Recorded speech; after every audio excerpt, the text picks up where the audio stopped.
Alright, wham bam. Thank you, ma'am. Wait, is the volume almost been this low? No, I think this is normal. I'm duping myself. But no, okay, right. Let's start the show proper. Hey, nice to see you. Thank you so much for joining me for another rabble-rousing and hopefully very, very exciting episode in my playthrough of the Great Ace Attorney 2 Resolve as part of the Chronicles collection right here. And if you didn't know already, this is all part of a massive streaming project of mine that I'm going to do for the foreseeable. A Ace Attorney chronology, I'm calling it, which is every single Ace Attorney game mainline done in-game timeline order. We are up to this point right here, and I welcome people in the chat right now. Hello, Fran, how you doing? And anybody else in Twitch chat right now. And if you in YouTube land currently watching this and hopefully going to enjoy this with me as well. If this is, if you've come from the last episode, or if you've come from wherever you've come from, if this is maybe your first ever episode seeing of me or this game or whatever else, welcome, and I hope you enjoy what we've got on offer. If you do enjoy, don't forget to leave a like and comment down below. If you want to do even more, you can subscribe to the channel. You can hit the bell as well to get push notifications going through to your inboxes for more uploads of this series, plus more that happen on this channel. Please come in and see what you would like to see. There's plenty. And yeah, I just hope that you have a pleasant time hanging out with me in this episode. Speaking of this episode, we will return and do more of episode 3, The Return of the Great Departed Soul, where we got some ideas of what could be occurring later on down the line here. But for now, I think we found ourselves in a rather quaint and somewhat creepy little waxworks. And we were just about to do a little old ditty of a dance of deduction. So yeah, the entire gist of this is that the big old moider, the big old accident that happened is that at a World Exhibition event, some zany German scientists came over and tried to do an experiment in essentially trying to make teleportation a reality, beaming the matter of an individual from one place and beaming them to another place through Victorian science back in the day. And you can tell how well that went. It kind of went all kaplooey, and then there turned out to be a guy who was not alive anymore, and thus the scientist has now been implicated in that. So we went to talk to the scientist for a bit. We met up with Barrick Van Zeeks, who's in his own little sort of pickle, got attacked, and met his brand new a new apprentice, who, to say nothing yet, I think I see where the game is going to go with that. But to say nothing about it right now, now we find ourselves in a waxworks because our good boy here, Herlock, is having a bit of a moment here. And is now going to do it for us one of his patented spectacular dances of deduction, for which we will have to fix up later. So let's let him do his thing. Ah, yes, thank you. Okay, let's start. To begin with, we must ask ourselves what exactly is afoot here in this museum. The answer is revealed by the bundle of banknotes protruding so helpfully from your bag. In my estimation, some £200. Oh, that is all my own money. Oh yeah, this is Madame Tuspel. She's kind of she's putting on a bit of a Madame Witch persona here. I don't know if it's like just a persona or if she's like actually, you know, witch powers, but I guess we'll see later. So what does this large sum of money reveal? Ah, not so much as the involuntary glance you cast, it would seem, Madame Tuspels. Yes, the answer lies where your eyes now fall.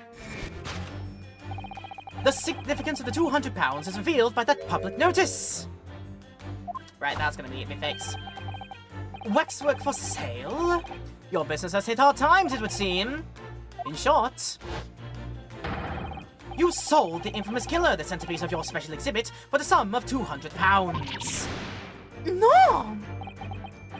Now, let's explore the next curiosity with which we are presented. Who is the porter gentleman stretched out so peacefully on the floor? It would appear the man has suffered a severe shock, the cause of which is clearly known to you. Unfortunately, madame, keeping secrets does not appear to be your forte. What dealt the man such a shocking blow was, of course, the 200 pounds! It would appear that you twisted this gentleman around your little finger most effectively. What are you suggesting?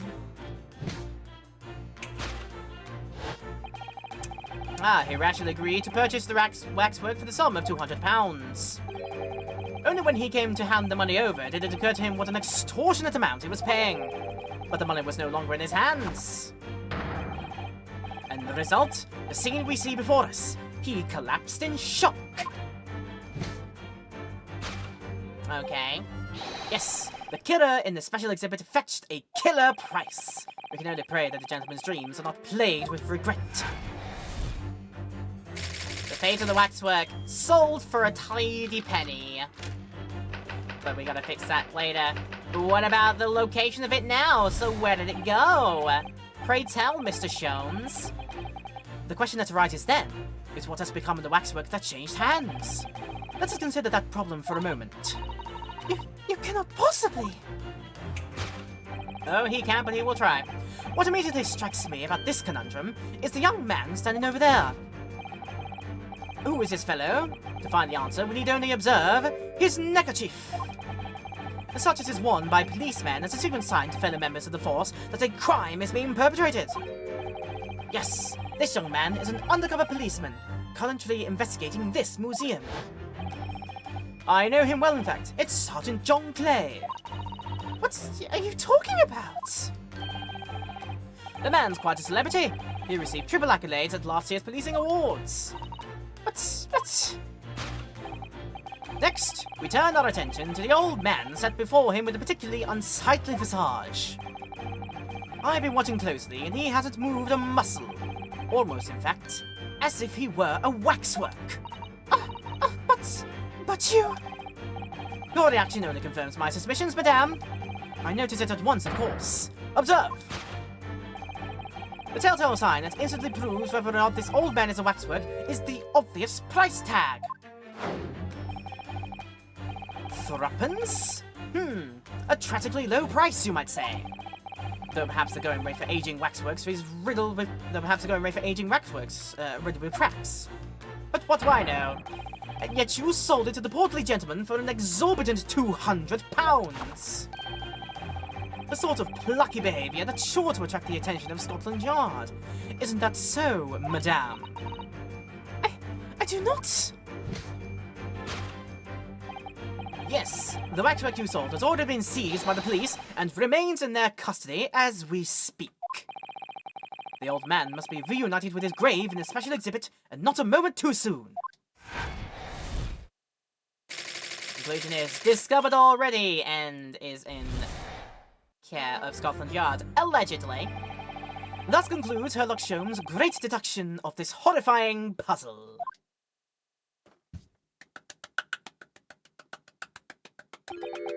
Great performance and all, but you know what we're gonna do to it? We're gonna like change some things. Like,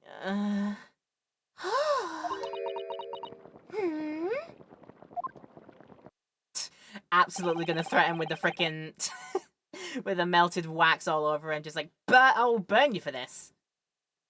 I see, I've stunned you all into silence. You have, honey. You have. And you've obviously upset this young lady in the process. Her cauldron looks awfully hot. If I could just bring up one point, Mr. Sholmes. The notorious Naruhodo 1 point. I'm all ears, my dear fellow. So according to your deduction, then, the special exhibit featured this old policeman. So that would mean that he's a particularly ruthless murderer, wouldn't it?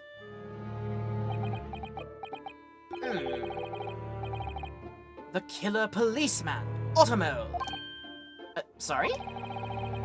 It was a mysterious series of murders that rattled the capital only last year. The police rushed to the scene every time, only to find the culprit had disappeared into the ether. And it turned out the culprit was a policeman himself! Senior officer by the name of Ottomole. So you mean that's who the sinister-looking old man there is supposed to be?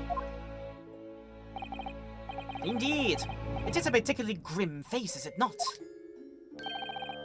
Unforgettable, in fact. Yes, I remember that odious countenance only too well. But is £200 a lot of money for a wax model? It probably will be. It probably definitely will be right now if you if you took the inflation into account nowadays. Like 130, 40 odd years worth of inflation. I'd estimate at least like tens of thousands, probably even into the hundreds of thousands. Maybe not now.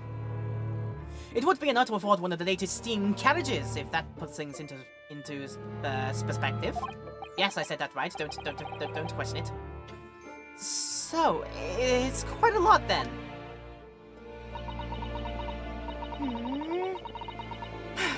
Is there anything else you wish to add? Before I melt you down.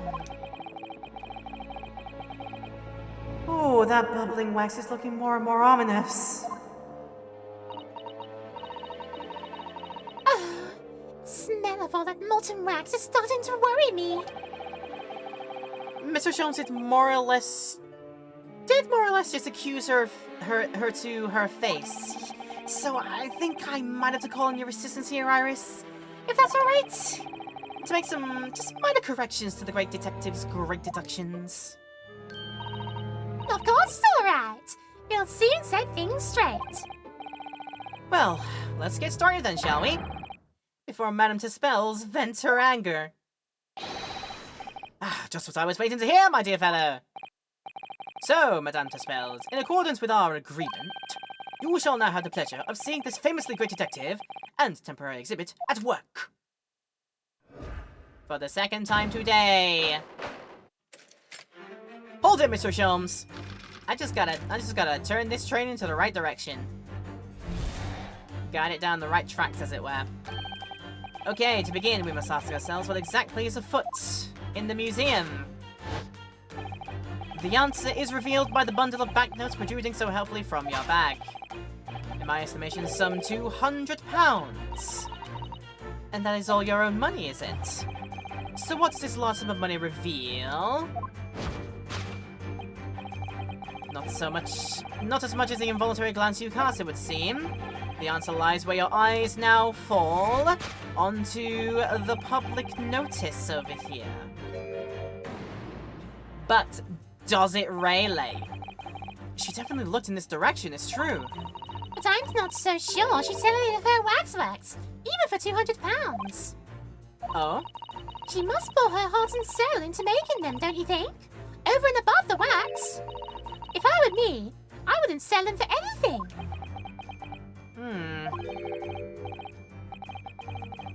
Oh, for that much money, I would. But it sounds like that would make me a bad person. Well, anyway, I wonder if the £200 could have some other significance. Let's follow the fetid glance again and see if there's anything else that can explain it. Where else in the area could be...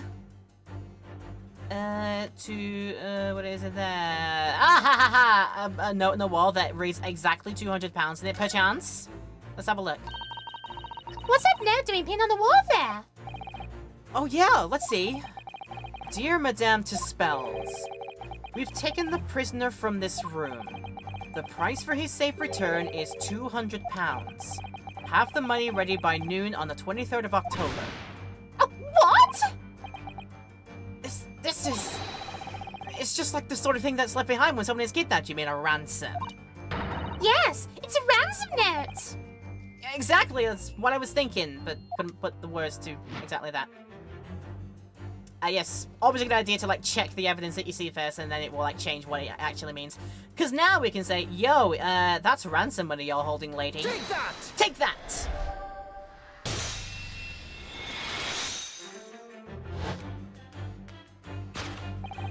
The significance of the £200 is revealed by that ransom note.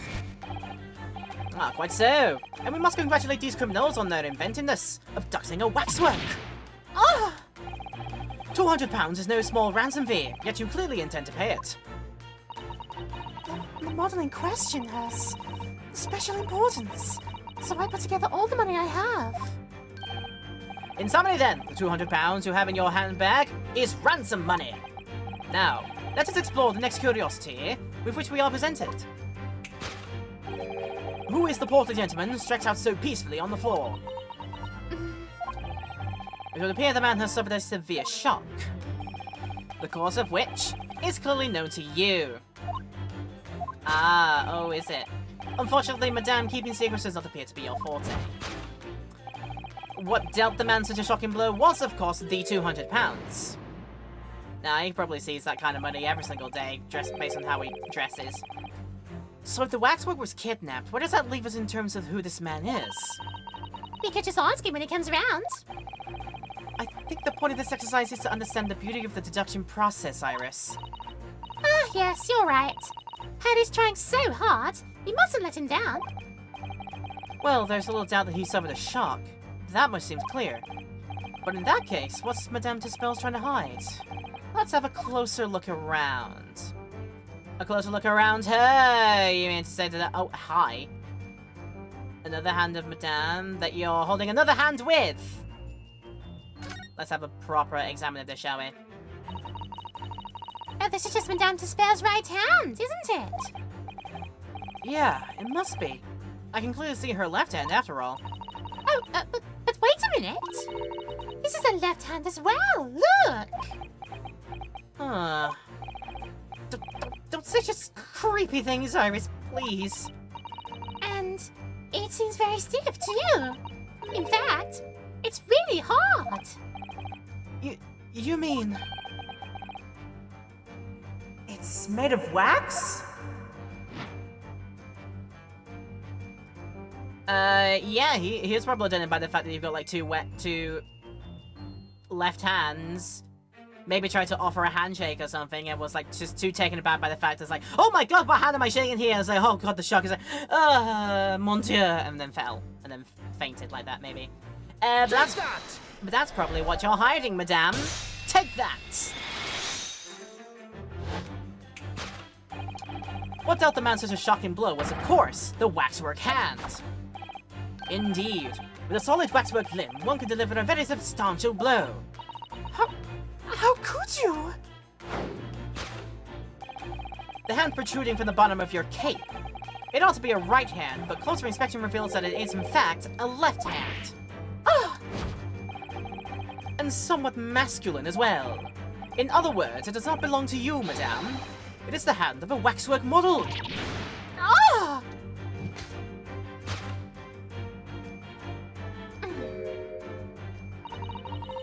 Some of the visitors to my museum can be troublesome. They meddle with the exhibits and cause damage. So you mean that are, Yes, this gentleman saw fit to try to remove it as a souvenir. no small keepsake. Like taking a whole branch of a cherry tree when you're going to view the blossoms. I'm afraid I had to teach the man a lesson.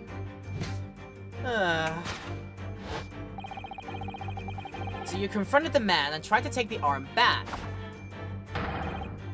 And the result? The scene we see before us. He was knocked unconscious. A point we may need to revisit later. But for the time being, we have our conclusion. Yes, the killer in this special exhibit has been kidnapped. Dun dun dun dun! There's part one. And then the build-up music for the second part of the deduction. I like this bit. The question that arises then is what has become of the waxwork that changed hands. Let's consider that problem for a moment. You cannot possibly... Oh, I can, and don't call me possibly. What immediately strikes me about this conundrum is the young man standing over there. Who is this fellow? To find the answer, we need only to observe his neckerchief. What is he, part of the Boy Scouts?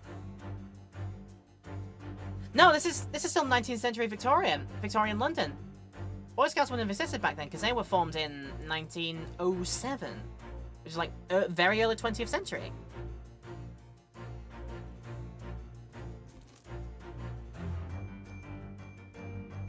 So I gotta know my stuff. I was actually in the Scouts pretty much from the early stages you could join at the time.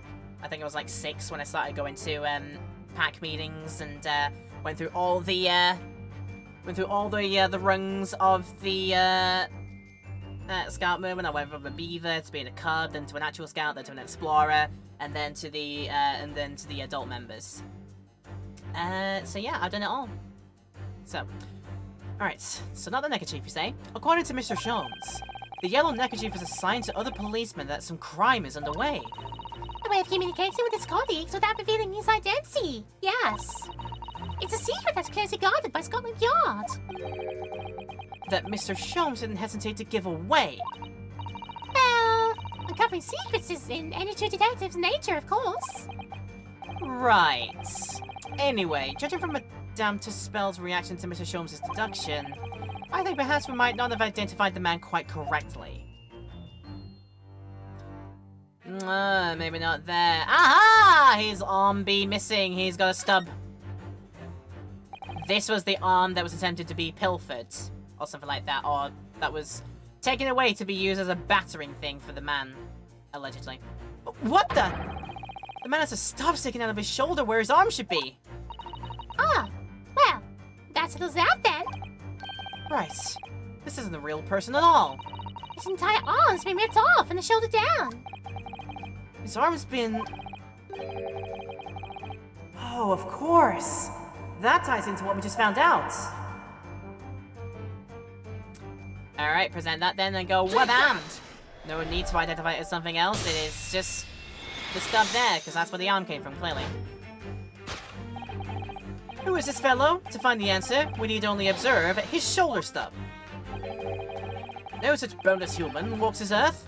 Of that I can assure you.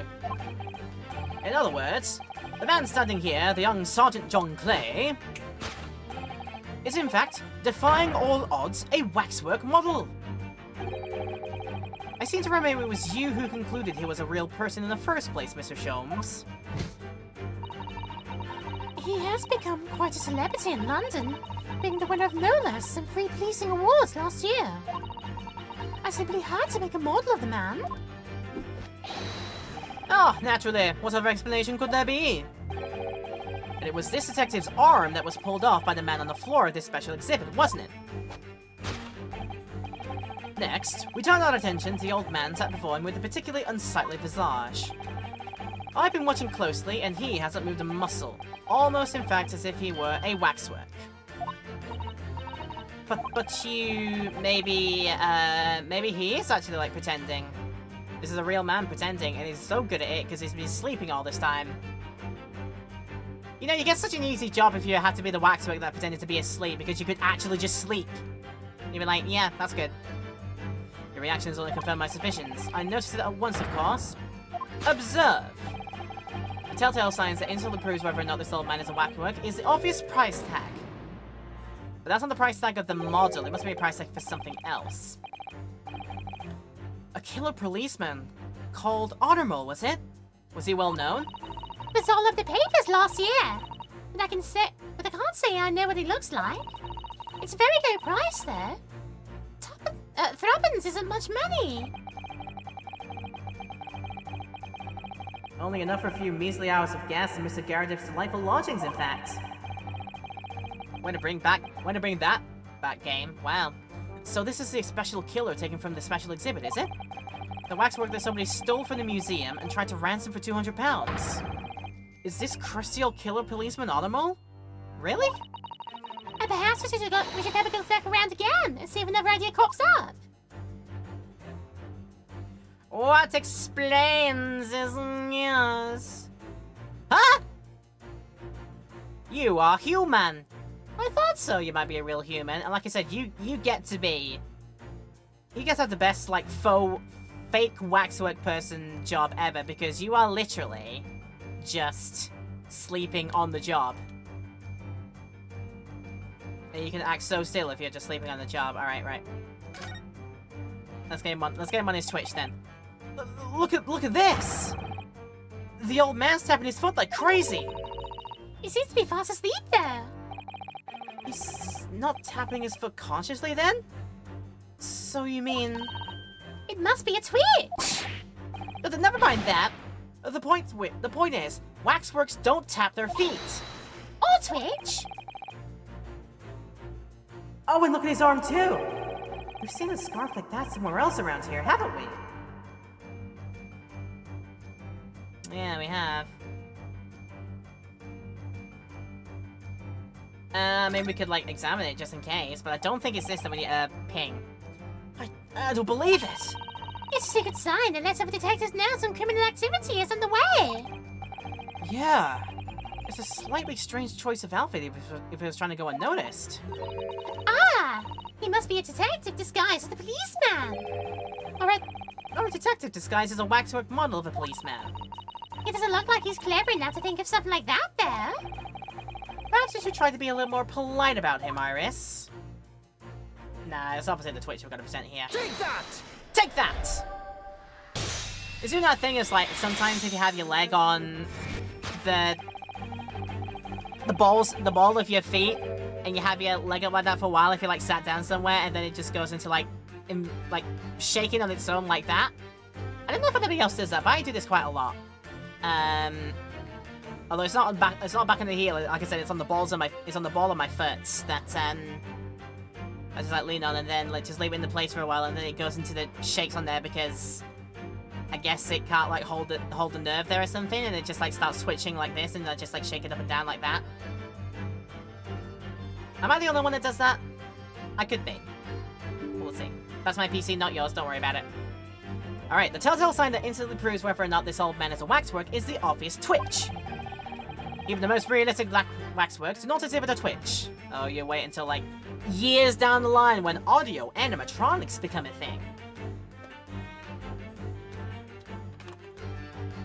Would blow your cotton socks off right now.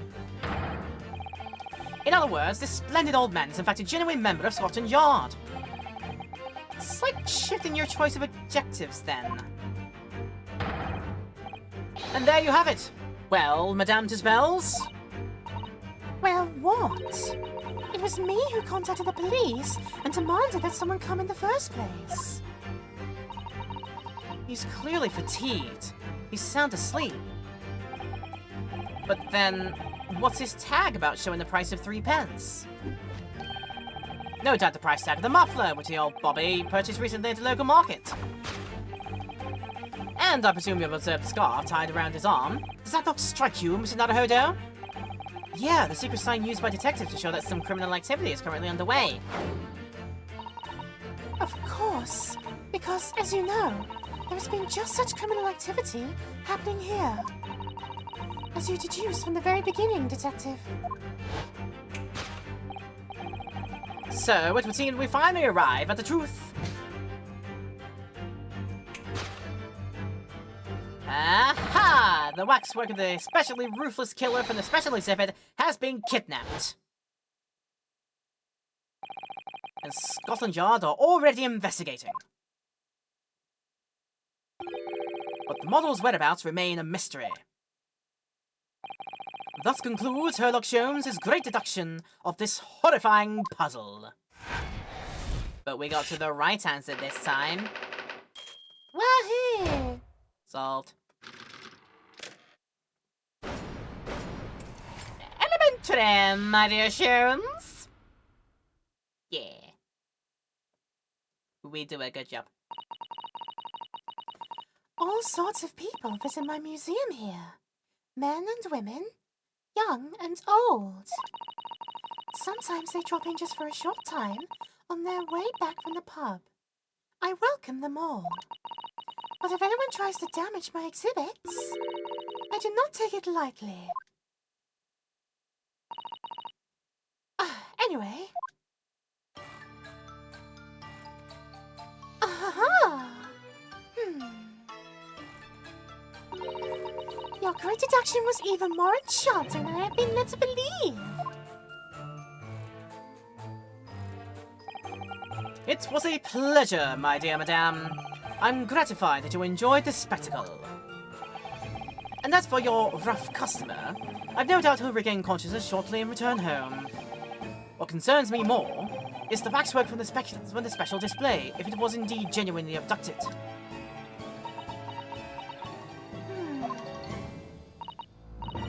Yes, tragically it was.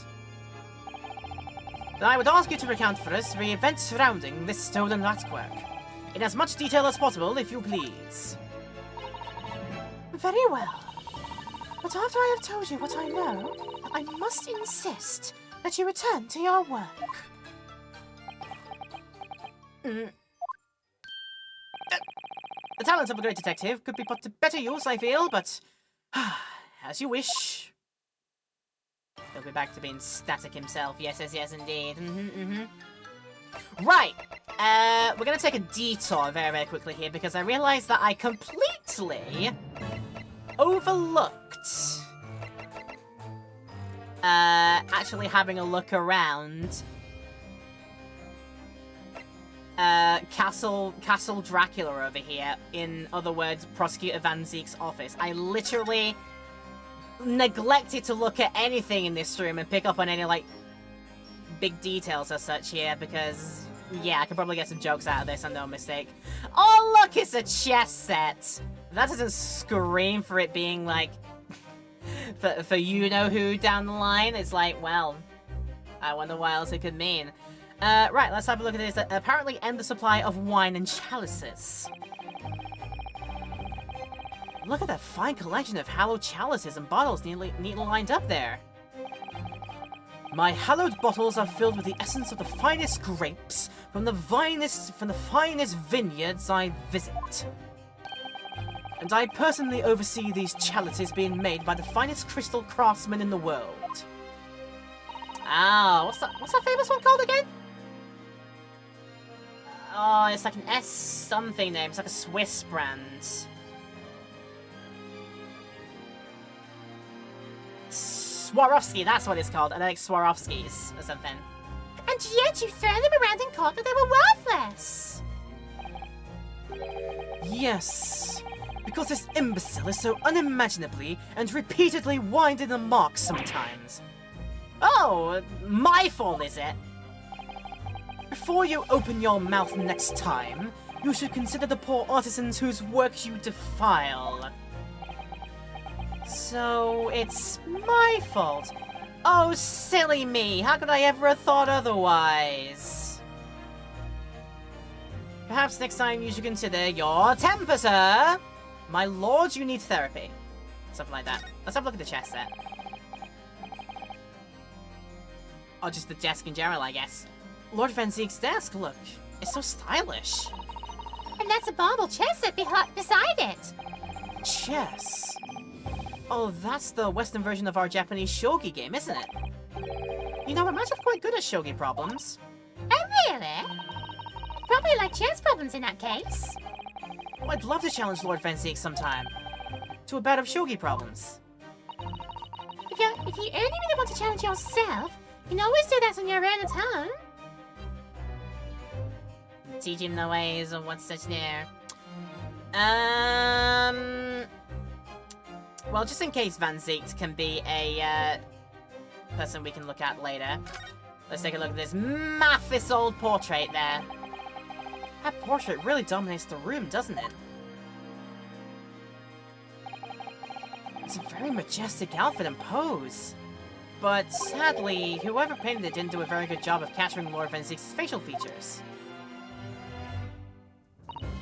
Yes, you're right. I mean, it's not far off, but the artist exaggerated his subject's handsomeness, I think. Oh, that reminds me. I heard Emperor Napoleon of France ordered artists to make him look more attractive when they painted him. How vain! That's really not an attractive quality in a person, is it? That portrait does not depict me. Surely that's immediately obvious. Oh, then who is it?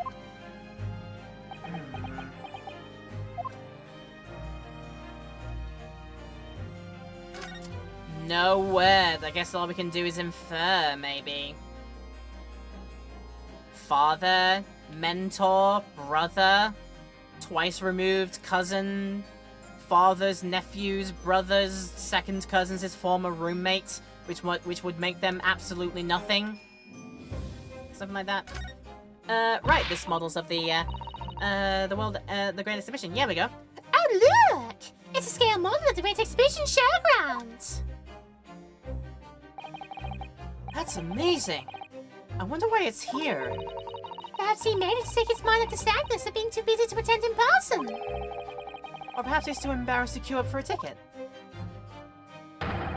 Surely it's obvious that I'm using it as an investigative aid. Ah!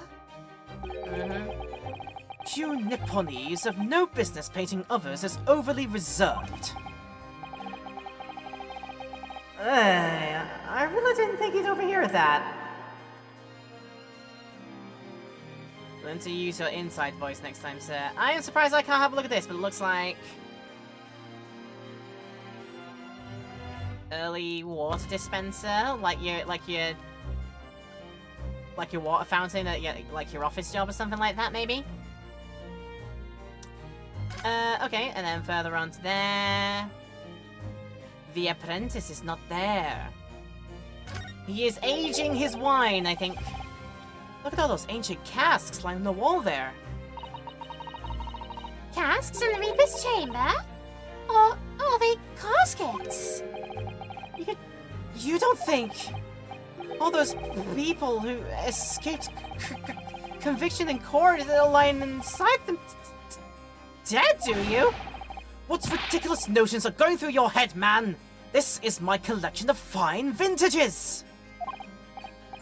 Oh, yeah, of course. Thank you for clearing that up. Everyone and I were just musing to ourselves. Don't mind us, Mr. Reaper. I wouldn't, if you hadn't invited yourselves to my office to talk nonsense within my earshot. We're just being like absolute rascallions in this man's presence, and that's on me there. Right, definitely not beating the vampire allegations. You have literal bats hanging from your curtains. Ah! Ah! They were bats! Yes, the Reaper's familiars, I expect. But what about the mute man in the dark cloak? I thought he was a familiar. Just not the flying kind. He must be a dear friend of Mr. Reaper, then. I think the familiar idea is more likely.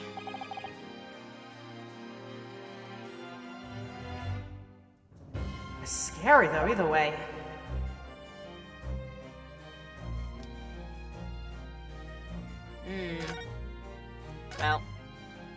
Well, we have successfully been a miscreant around here, and does this bring Venzix to talk to us there? Lord Venzix?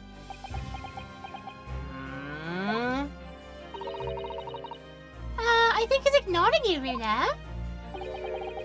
The prosecution and defense should avoid speaking outside of the courtroom as a rule. So if anyone is being rude here, it's most certainly the man in black there standing before us. Ah, I see. Well, thank you for setting the record straight. Did you see that? He spoke to me, Runa. So, Lord Venzix, have you managed to visit the Great Exhibition yet? It's just small talk. He's definitely ignoring you. Alright. No niceties either, then. Nope, you don't get any of that around here, don't think. Right. What if I go back? Cannot converse. Let's just have one more looksy-poopsy around. Check, I definitely haven't overlooked anything else. I think we're good. Perfectly honestly, I think we're good. No examining the desk where the apprentice was sitting. Yeah, I think that's all. I think we're good.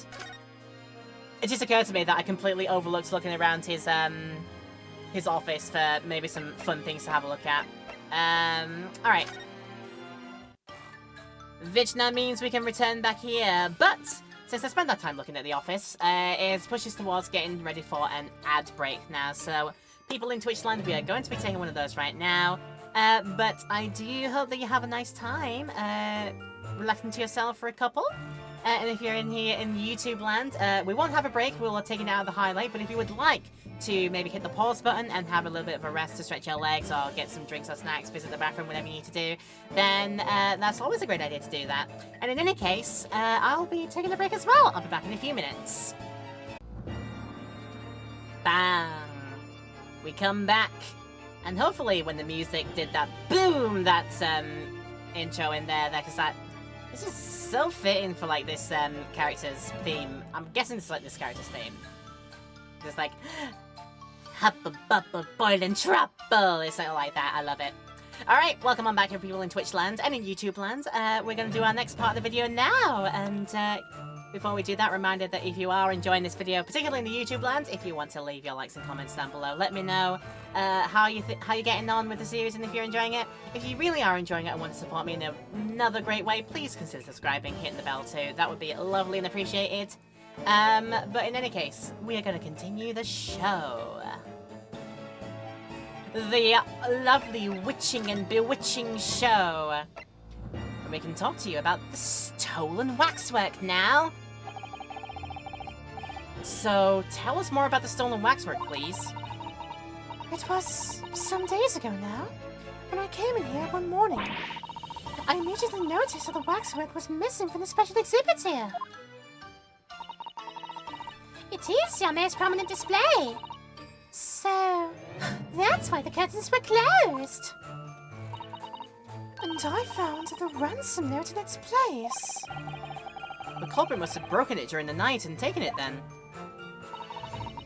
So this waxwork that was stolen, it was a model of some horrible criminal, I suppose? Of a particularly horrible criminal, in fact. The killer, who left a more profound scar in society than any other, I would say. The Professor.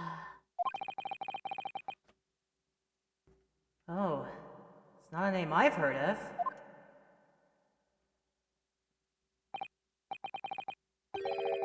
I wonder if I also need to say that name with a bit of a sound effect going on there. Do I need to say that? Do I need to in fact say that it's like something like this? The Professor.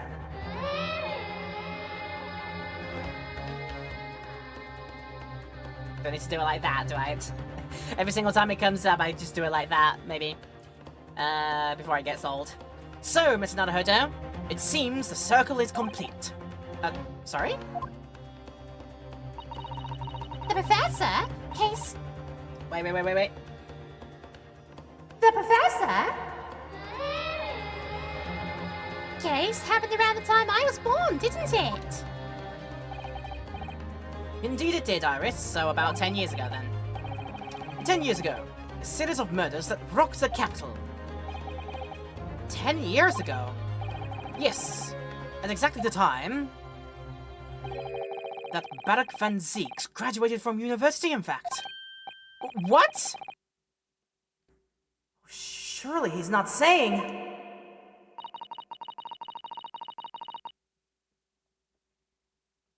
So the big event that changed Mr. Reaper's life?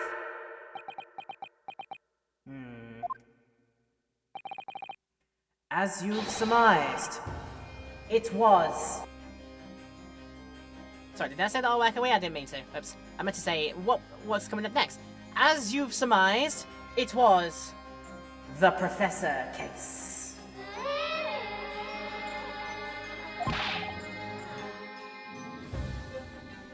I think 3 times is enough for that joke, I think. it's rung home now, I believe. So who was this Professor, then? Let's talk about the man who must not be named, lest I do my annoying bit again. It was a series of gruesome murders that had all of London gripped in terror a decade ago. After 5 victims were killed, the man was arrested and put to death. And now he's immortalized here in wax for all Londoners to admire and enjoy. Though, of course, he happens to be absent to present on account of the abduction. But I don't understand. How is all this related to Lord Van Zieks? You must first understand, my dear fellow, why it is that the Professor earned such infamy. It was due to the victims he chose, some of Whitehall's finest. What do you mean, Hurley? Those murdered by the Professor were some of the highest members of the British aristocracy. Members of the nobility, even royalty. It's sent shockwaves through the country's administration. Members of the... Oh, wait! Of course! What Professor Harebrained said! Lord Van Ziek's from a family with noble blood! Oh gosh! It was the 5th victim that led to the Professor's arrest. The last of the killer's prey was a young noble by the name of... Clint Van Zieks. No! I don't believe it! Van Zieks? I'm sure you can piece together the rest for yourself. In the wake of this older brother's murder, the young Barak pursued a career as a prosecutor.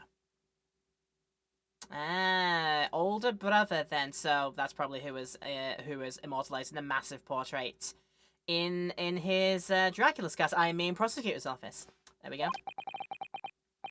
And eventually became the Reaper we know today. Oh. I had no idea Lord Van Zieks had such a tragic past. Really, the man's as brooding as much... The man's as broody as he is, and you didn't stop to think once that, like, wait, there may be some emotional baggage to this man? What, you thought he was just putting on the vampire bit for an absolute lark? That's why he has so much wine. He's probably drowning his sorrows away. Poor man. Well, I'm afraid that's all I can say on the matter. For the time being, at least. After all, I have work to do. Ha!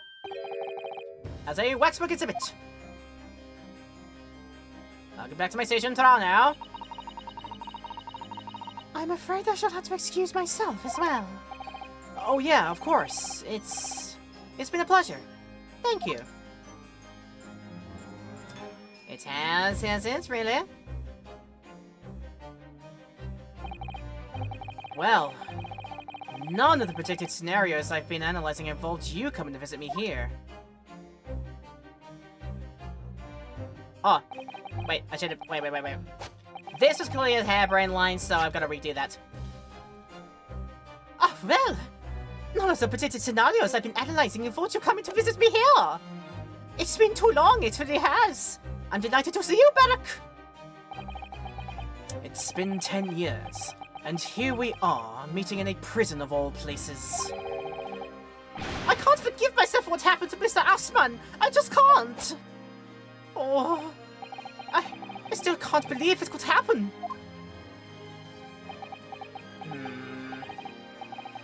Tomorrow, the court will decide.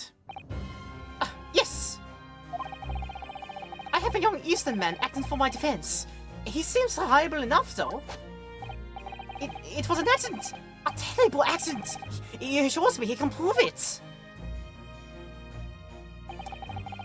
I must warn you. Oh, I know! I've heard already! You're going to be prosecuting, aren't you? Yes. Since I returned to England, I've had lots of stories. Barak, are you really... What? Never mind. It's not midnight. I know that you have my best interest at heart. My friend is on trial. I wouldn't entrust it to anybody else. Of course. I fully understand. Ich verstehe. Thank you. Dankeschön, Barak. Until tomorrow, then. I'll see you in court. Dun dun dun dun!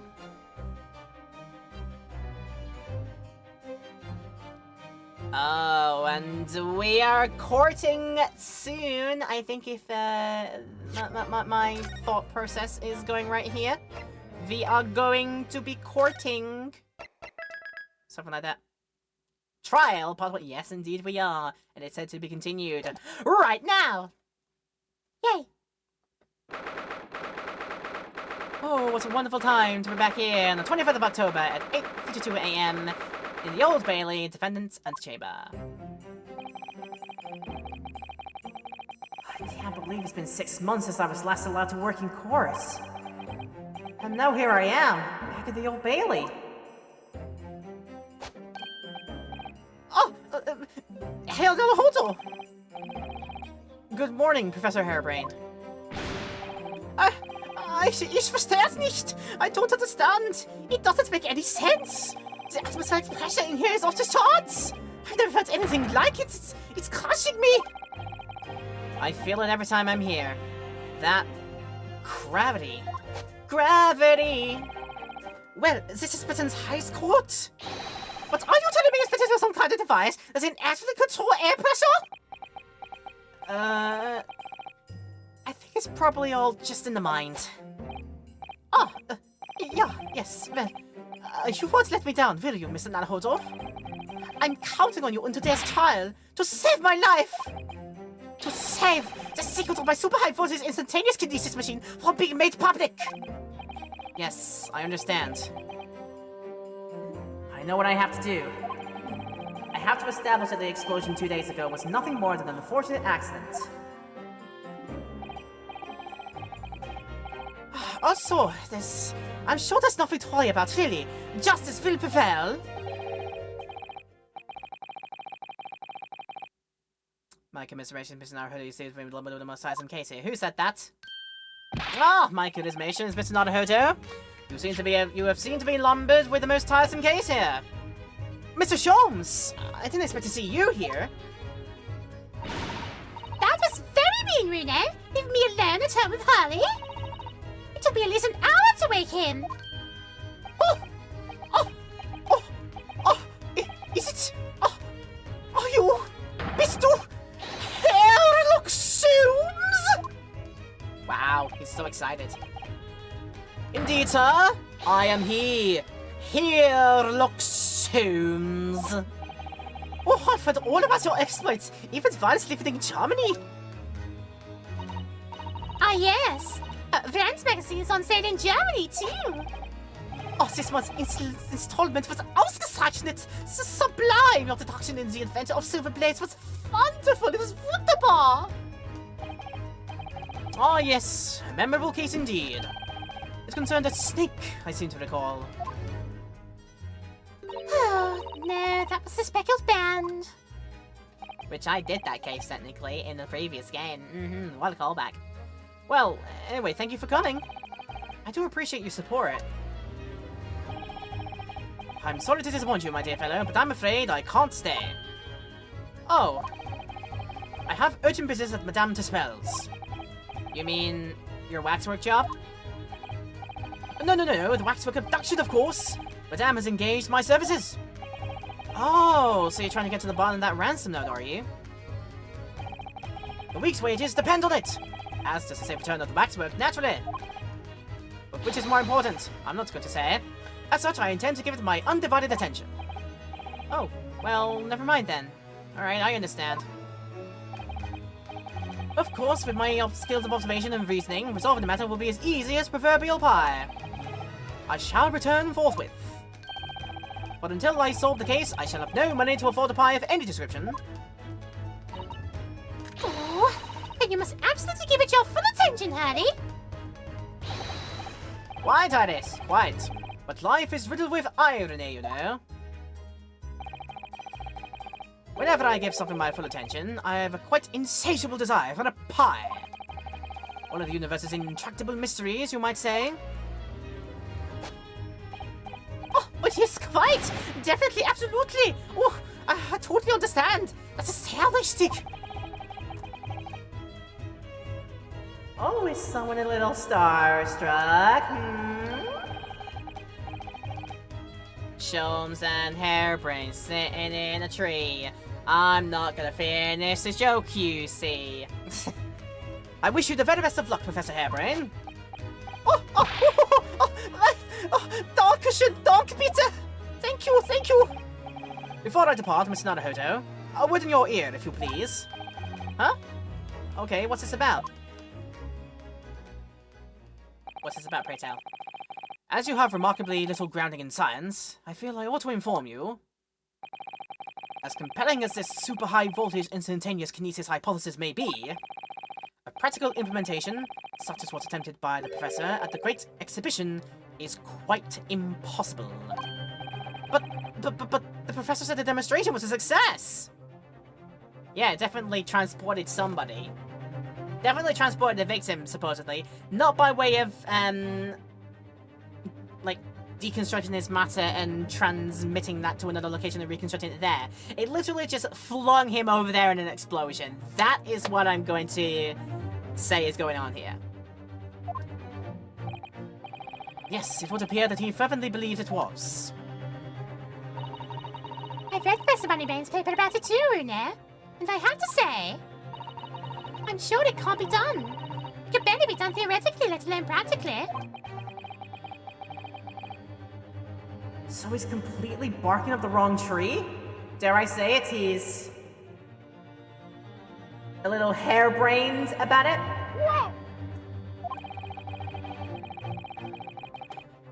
But how could an experiment that had no possibility of succeeding, in fact, succeed? That's contradictory.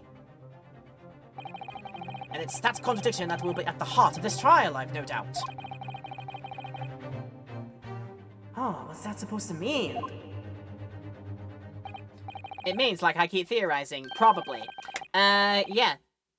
Not actual dismantling of matter, then reconstructing it in another location. It is literally just like sending another person to another location through the force of sheer force of explosive power. The thing that the man got strapped to was literally sent flying to over where the tower was, and that's where his body was found. That is going to be the theory that I think is going to happen here, and I'll see if it's going to be the case. Now I must hurry along. I wish you the best of luck, my dear fellow. See you later, Harley! Auf Wiedersehen. I was about to say yes, because I said that in German for our German friend here, of course. Well, it looks like you're on your own today, Ruda. But chin up. You can do it! Oh, what about you, Iris? No, I'm afraid I can't help. I'm afraid I have something I need to do. Oh, I see. Oh, it's going to be a big surprise for you when you find out what it is.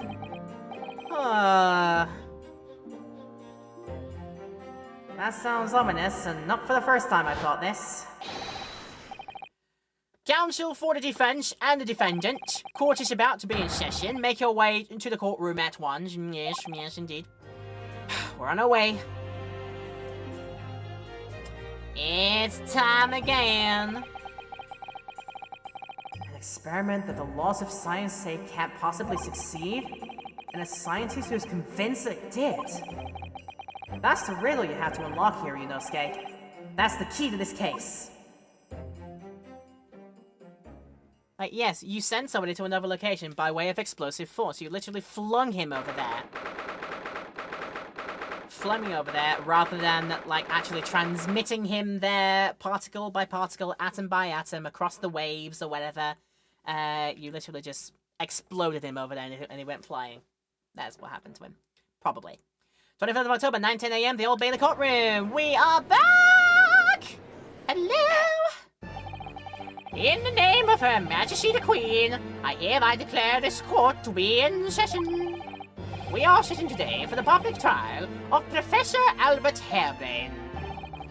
I now call upon the counsels for the prosecution and defense to declare their willingness to proceed.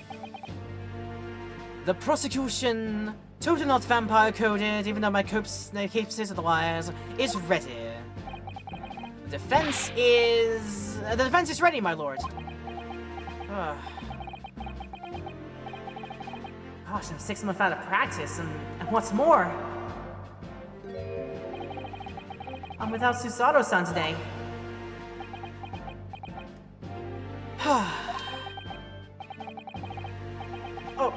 Is it just my imagination, or does the air in here feel even more oppressive than usual? That's just nerves, don't worry about it. So, I must say, I recollect the victim of this case all too well. Mr. Odi Assman. Mr. Assman was well known as a financier, though that was merely a front for his diverse criminal activities. It was only a month ago that the man appeared in court prosecuted by you, Lord Van Zieks. but the jury unanimously found him not guilty. Because every member of the jury had been bribed by the sounds of it. These powerful London criminals are prepared to go to extreme lengths to keep their freedom. Money talks. But 2 days ago, on 21st of October, Mr. Assman met his end. He was an Assman, if you ask me. The work of the Reaper, was it? If that is how your lordship would describe divine retribution... But the fact remains that Mr. Assman's death was a direct result of the actions of the accused, Professor Harebrain. Very well then.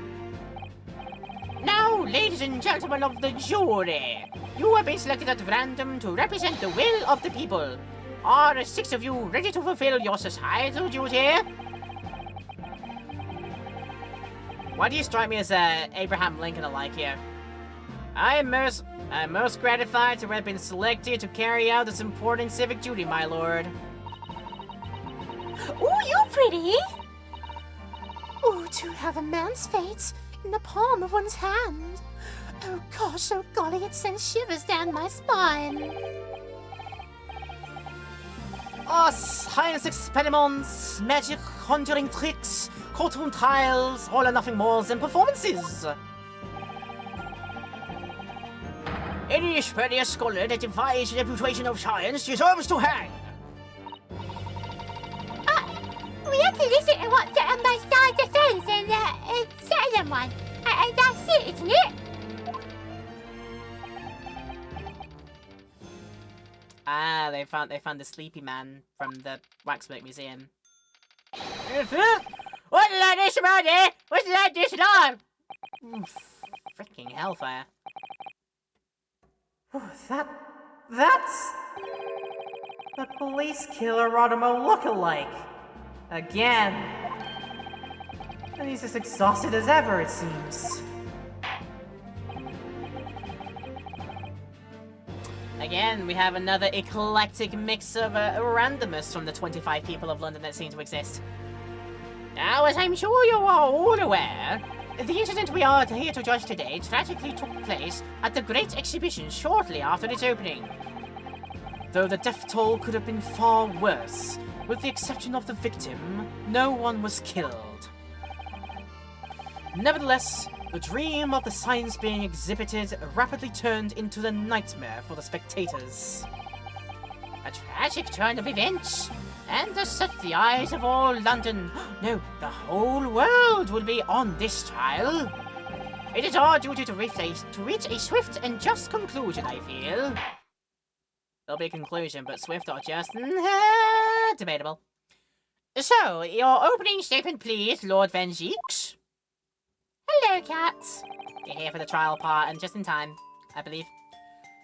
At the heart of this incident is technology never before demonstrated anywhere in the world. One of scientists' latest developments, I take it. The government is keen to capitalize on the Great Exhibition to improve Britain's technological advantage. The technology being demonstrated by the accused was described as super high voltage instantaneous kinesis. Good lord! Half of those words, I don't even know what they mean! It's designed to disassemble human subjects using extremely high voltage electricity and beam them instantly to another location where they are subsequently reassembled. Is such a thing even within the realms of possibility? Well, I don't believe it, that's for sure. Disassembling people with electricity? My goodness, how shocking!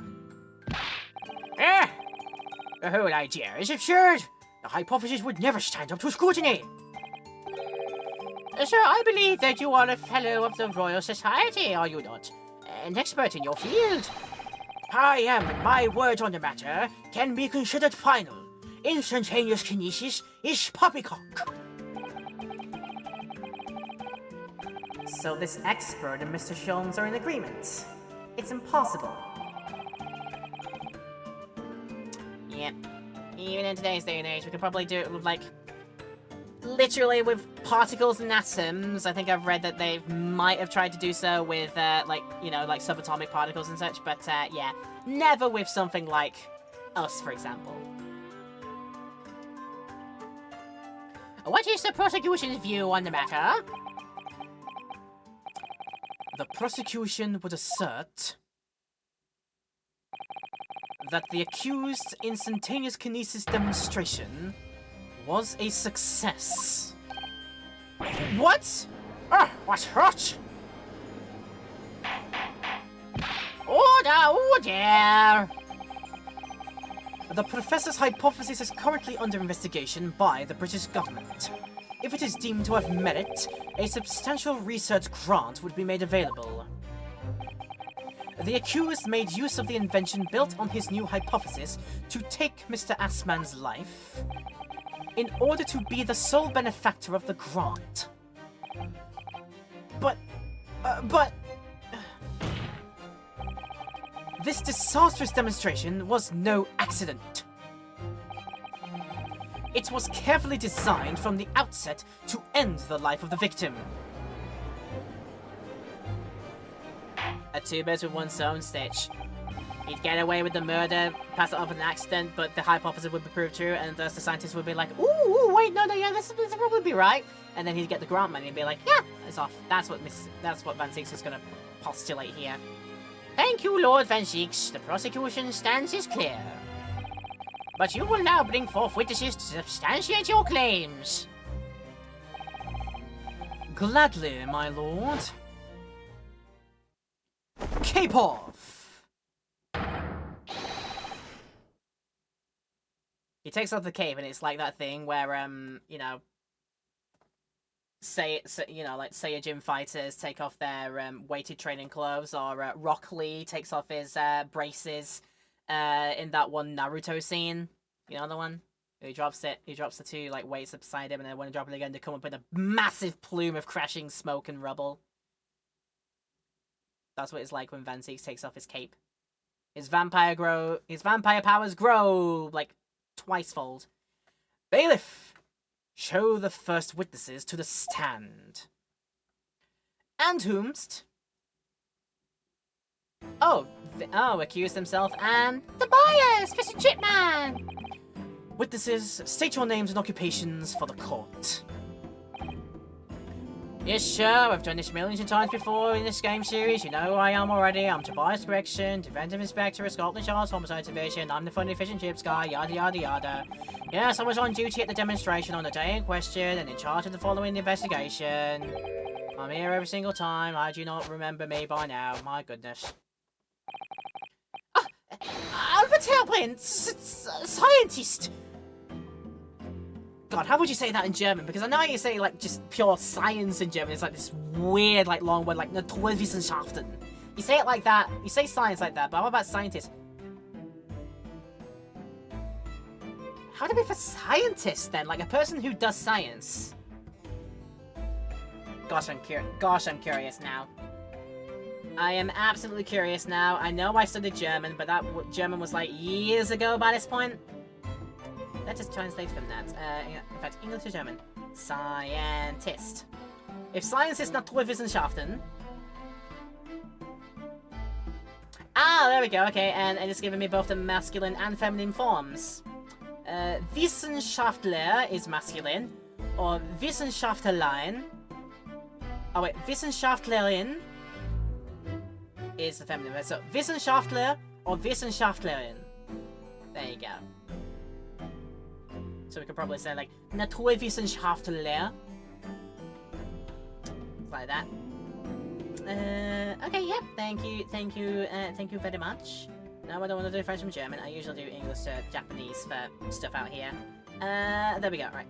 Back to voice mod, and we're good to go. Albert Halpin, Wissenschaftler! You were born in England, but have been carrying out research in Germany in recent years. Correct? Yes, das ist richtig. That's right. After graduating from university here in Britain, I went to work in Germany and made an amazing discovery. Which is what brought me back. I had to demonstrate my incredible hypothesis at the Great Exhibition. What you demonstrated was incredible, alright. An incredible explosion. But the science! The science! The success! The instantaneous kinesis worked! Everyone saw it! They must have done! Yes, there was a terrible accident, but... the demonstration of my hypothesis was a success! Well, that much is undeniable, as shown in this photograph taken by the forensic investigation team. This was taken inside the Crystal Tower, I take it. The centerpiece of the exhibition, no less. That's right, my lord. Seems the victim rammed straight into it. I see. Very well, submit the photograph as evidence. Okay, photograph printed of the victim taken after he had ostensibly been beamed to the Crystal Tower. It shows an apparent stab wound to the chest. Ah, foul play possibly afoot afterwards. Survived being thrown by the explosion, but then foul play happened afterwards, maybe. As the court heard, the victim of the incident was one Mr. Odie Ashman. There have been a number of allegations made against the man, but putting them aside for the time being, he was the man who financed the research for the experiment and the demonstration itself. I see. So to summarize the situation, the defendant is accused of taking the life of the man who funded his work. Would that be correct? Exactly. But couldn't it be that the explosion was caused by some malfunction in the apparatus used for the demonstration? Oh, that's right! That must be it! Oh, my splendid machine! My poor splendid machine! You saw it yesterday, didn't you? We can't even examine the wreckage thanks to the Special Dispensation for Scientific Equipment Act. The C.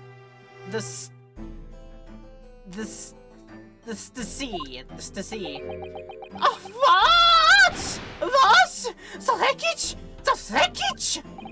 Wow. Man's passionate. But that being the case, how can the facts be established? How can it possibly be determined whether this was an accident or a deliberate and malicious act? Extremely simply, my lord. I beg your pardon? Nanny the heck? Isn't that right, witness? Sorry? Me? Should we lights? No, your neighbor. Yes, sir. It was murder, plain and simple. Anyone could say that with complete certainty. What? Oh, how could he possibly think that? The Ace Attorney characters, they like to think all sorts of manners of things, surely. Thank you, Inspector. I think we had better proceed to formal testimony. You will explain to the court on what grounds you claim this experiment to have been a front for murder. Is that something a murderer would say? With the testimony, a front for murder. The corpse that went crashing through the Crystal Tower had a broken neck. I made a minor miscalculation in the angle of beam protection, that's all. That was my mistake. But the post-mortem examination revealed another injury, a fatal wound. There was a lesion in his chest where he'd clearly been stabbed by something sharp right in the heart. So the victim was killed before he went anywhere, and this fella's the only one who could have done it. Alright then. Oh, an extraordinary business. In addition to suffering a broken neck, the victim was stabbed in the heart? And you're to blame? You give love a bad name, I say, sir. Information I would really like to have heard from someone other than the judge. Why am I the last to know everything? I am literally part of the defense council. I'm one of the council members. I should know this information beforehand. My God! The coroner says death would have been all but instant from a wound like that. You could say, in fact, that the victim was killed twice by the accused. No, 9 and 9! That couldn't be further on the tooth! I have here the experiment plan documents that were submitted to the security team. Ooh, sketch!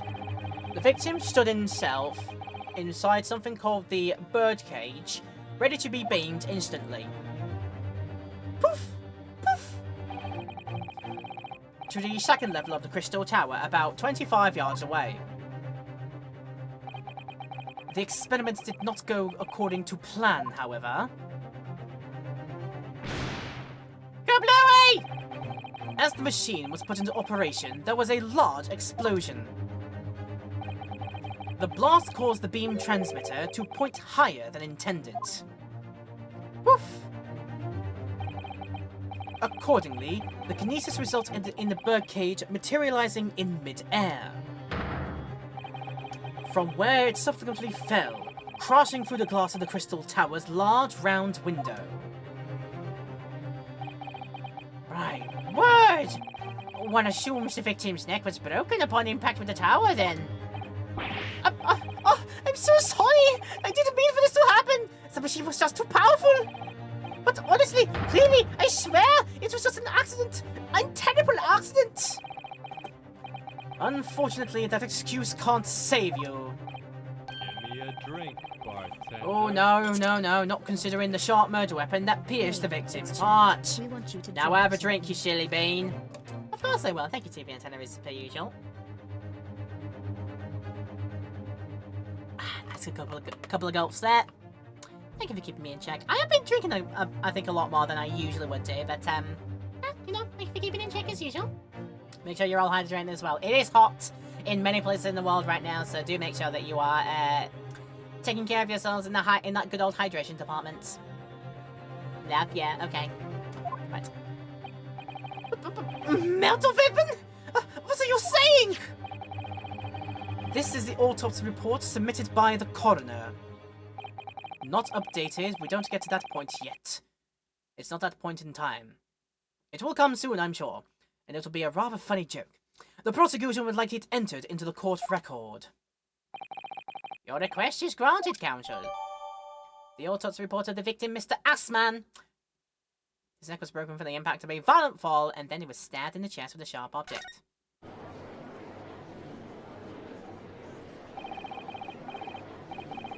So how would that work then? Neck broken first, as a result of this being sent over there. So how can they pin the stabbing then on Hairbrain if there's no evidence yet of him like jumping ship over to there to make sure of his act in that way? That's him. I was there in person, you know. I saw the whole ludicrous performance. And the only other person on that stage with Mr. Ashman was that disgraceful excuse for a scientist. Then really, by all accounts, it must have been him. Hard to think otherwise, really. Yeah. Anyway, counsel for the defense, proceed with the cross-examination, please. Oh, yes, my lord. Ow. I need to focus here. It's been a while. It's been a while. Thank you for the hug, Katie. Appreciate. Alright, for murder. Anything sticks out immediately with what evidence we might currently have. What we hold on to. Can't really say for sure there. We could have a look at the sketch of the experiment window. It shows pretty much the same as it was, that's fine. Hello, Palthea. Hi, how you doing? People in chat are hopefully taking care of themselves and trying to stay as best as they can. Trying their best to stay as cool as they can. As I said. So, what about a bam?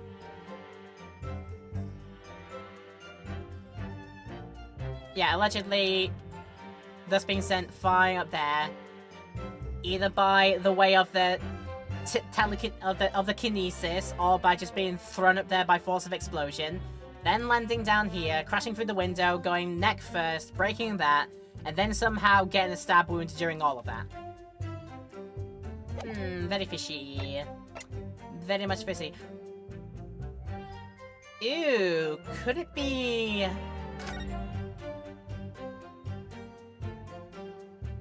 this could be used to inflict said stab wound with. Rather than being like a knife stab wound, the crossbow bolts could be it. Need to clear my head, so I came here. Well, I hope we can like help you take your mind away from things as usual. That's what we're here for. This whole stream business at the end of the day. I just want to let people have a nice time hanging around here. Hopefully enjoying a game alongside me as well. So yeah, if we can lift your spirits a little bit, then you are welcome, and I hope that we are able to do so. We can read. ODS man, 47, British, time of death around 2:20 PM. Courtney Seeth. Oh, Courtney Scythe. Oh, Courtney Scythe. Scythe, as in you probably cut them open to get the autopsy report out of them. Jeez, that's a wow. Cause of death, hemorrhage of a wound to the chest that pierced the heart, inflicted by a sharp implement. Additional observations, a broken vertebrae most likely resulting from impact after a sudden fall from considerable height. But yeah, the order would be done in there. Broken vertebrae in that neck, that would be a probably clear-cut COD, right? Piece of green cloth, which I think I've had as best look as I can. It's like, yeah, it's like fortified at the back with some sort of like rubber, I think it said. I wonder when that's going to be relevant. And then, of course, first test of matter transport device for net, 10 pages for a penny. The Eye of the World on the Crystal Tower, and then they look at the reprotect, and then no, it's Wakahai going missing. How dare? Yeah, I got nothing evidence right now. Let's just suppress it. Hold it! Hold it! Are you suggesting that's because he fell from a considerable height? Exactly, which highlights something else about this whole rum business. And what's that? The fact that the instantaneous kinesis itself was a success. Ah! After the explosion, the cage with the fella inside suddenly appeared out of nowhere in mid-air. So although the experiment ended in disaster, the so-called instantaneous kinesis did actually occur. Remind us, Professor, what was the cause of the fatal disaster? A minor miscalculation in the angle of the beam projection. That was my mistake. Alright, elaborate. Hold it! So the angle of projection is critical, is it? And you calculated it yourself, personally? Absolutely! The calculation is far too complicated for anyone but me to carry out! Only you got it wrong, didn't you? Oh yes, that's right! That's the point! The calculation is so complicated, even I can make a mistake! Do people fall for that brazen confidence? I should try it. I should try putting on a brave face every now and then and not sweat up buckets every now and then. I took into account the subject's height and weight, the wind direction, the ambient temperature, the Coriolis effect. I considered every possible variable, so I just don't understand how this could have happened. Obviously, then, you had to include the weight of the clothes Mr. Assman was wearing at the time, I suppose. Ah! Crackling comets! Oh, the answer should have been C! So much for safety first. That 3 must be for safety third. By Jove, we just solved it though. Yunosuke had a sudden just genius moment. Wow. Absolute eureka. Right. Postmortem revealed another injury, a fatal wound. And that was the fatal bit, you say? Alright. Please talk about that one for me. Hold it! Another fatal injury, you say? That doesn't make any sense. Oh, I didn't think I'd have to spell this out, but here we go. Just because there were 2 fatal wounds doesn't mean I'm saying the victim had 2 lives to lose, does it? It wasn't a cat. 2 right. Obviously, at first, we thought the bloke had died due to his spine snapping in half as well. That would be a pretty, you know, plausible cause for the passing of someone, let me say. But you're saying that's not the case? You'll get my answer once I finish my fish and chips, if you don't keep butting in every few seconds. Well, we all know that's a bottomless bag. You literally have a TARDIS for fish and chips. It's bigger on the inside, I swear to God. The victim plummeted 30 feet into a glass tower. It would be reasonable to assume that that was the cause of death. Right. And that's what we all thought. But it was a red herring, wasn't it? Really now? Stand by something sharp right in the arts. Hold it! Hold it! The defense knew nothing of this crucial information. The prosecution received this report from the forensic investigation team only this morning. That was the first we knew of it as well. I can only apologize for the impossibility of informing the defense. Oh, sarcastic and sincere. Wow, thanks. I guess that's all I deserve being a Nipponese. So, what was the nature of this sharp object? Among the accused's tools that were used at the demonstration, one is of particular interest. This. Ah, yes. That would appear to be some kind of screwdriver, was it? Oh! There he is! My trusty little companion, Andrew! Andrew. Of course. Oh, do you know it's Havo, Daddy? He's one of my dear friends, like all my tools. I've named them all, you know. We're one big happy family. Judge like, wow. Exactly my reaction. No, the updated authority report. This one hasn't been updated yet. Don't know if it does. Don't know if it even gets there. Andrew is my flathead screwdriver, of course! His brother Michael is a corset!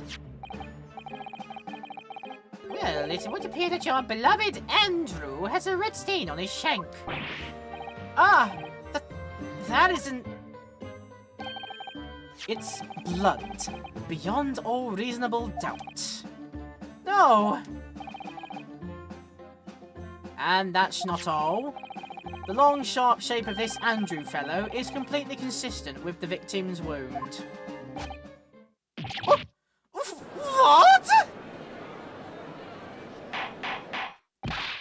Order! The court will enter this friend of the defendant as evidence. Alright, Professor Harebrain's trusted screwdriver there, he's named Andrew. There are traces of blood at the tip, and it matches the shape of the victim's wound. So one of Professor Harebrain's tools is the murder weapon. Great.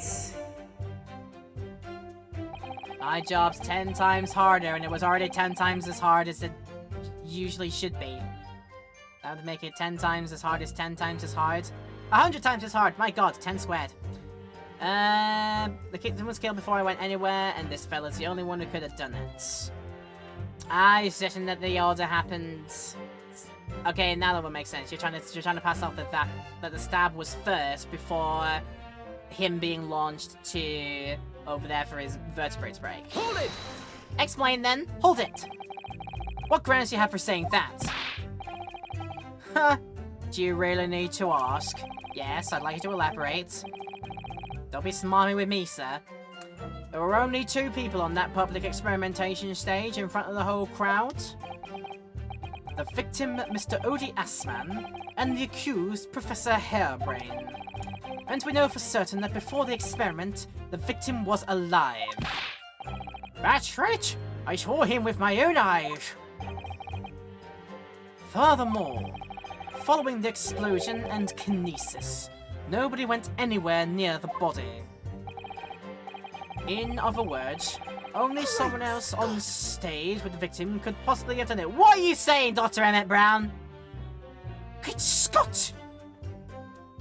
Alright, you know something about this then. Hey, Entschuldigung. Excuse me. That's how you say it in German. Excuse me. Professor Hairbrain, do you have some information that may be relevant here? Professor!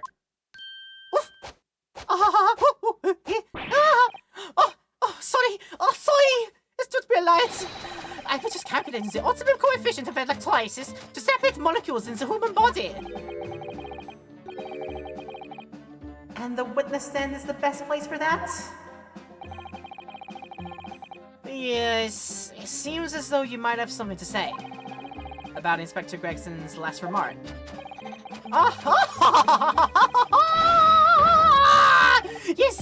Yes, that's right, of course. He just said that nobody else could have done it, didn't he? Yeah, that's right. Who else could have stabbed the victim, eh? I don't know! Oh, but... there's no way I could have possibly have stabbed Mr. Aspen, as you say! Eh? Explain, please, Professor. Of course! This whole cold-hearted policeman may not be aware, I suppose. But humans are warm-blooded mammals with blood running continuously through their veins. I added. Then surely you see! If I'd plunged some of the side of Andrew into the man's chest, the whole state would have been a bloodbath, not a blood swimming pool. Ah. But thousands of Londoners were watching me at the time! And yet not one of them claims to have seen a swimming pool of blood! Well, no, I suppose not. You see? Not one! Oh, I didn't see anything like that. Entschuldigung. Yes. And I remember that word from German. Entschuldigung, ich habe eine Frage. Wo ist die Bibliothek? Well done, Professor. That was a great counter-argument. Man, doing my job for me. Order! Order! Oh boy, here we go again. This chalice is not long for this world.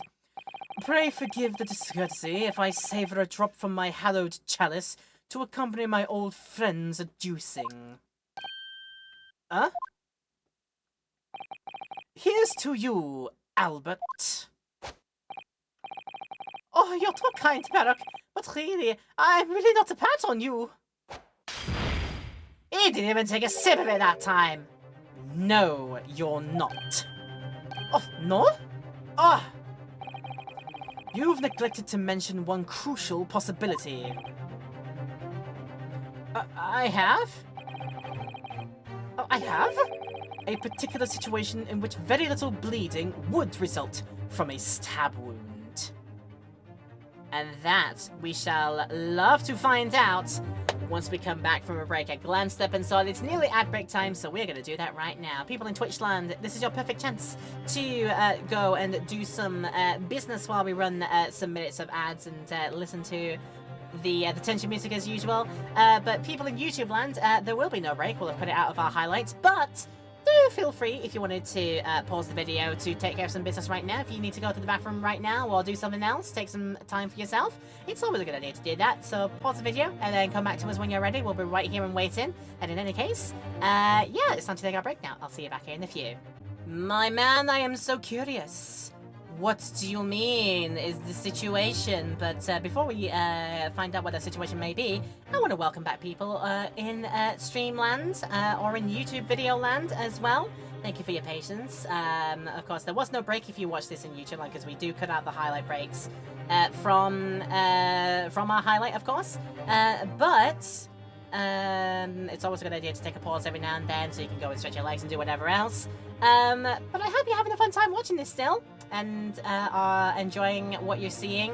If you are, you know what to do. You can leave a like and comment down below. You can go as far as to even subscribe to the channel and hit the notification bell as well to get the push notifications through of future uploads of this series, plus everything else that I get uploaded to the VOD channel. So you can maybe find something else that you are interested in or what might tickle your fancy. So yeah, go check all that stuff out. It would mean a lot. Right, all that said, we have been stuck on this suspense for too long. Oh, Oh, of course! Inspector, enlighten the court, please. I wasn't even using to say Van Zeek's got you a tease. Yes, sir. Alright, where are they going with this? Very well. You will amend your formal testimony now, Inspector Gretchen. Ah, amend it with... new information. The weapon the victim was stabbed with must have been left in his body while he was beamed through the air. Back with some cool water. Yep. Hydration and staying cool is all very, very important right now. Definitely.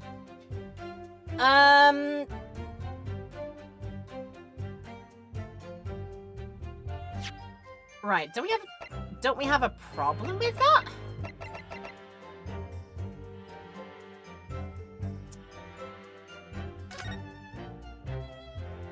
Don't we have a thing that explains that there?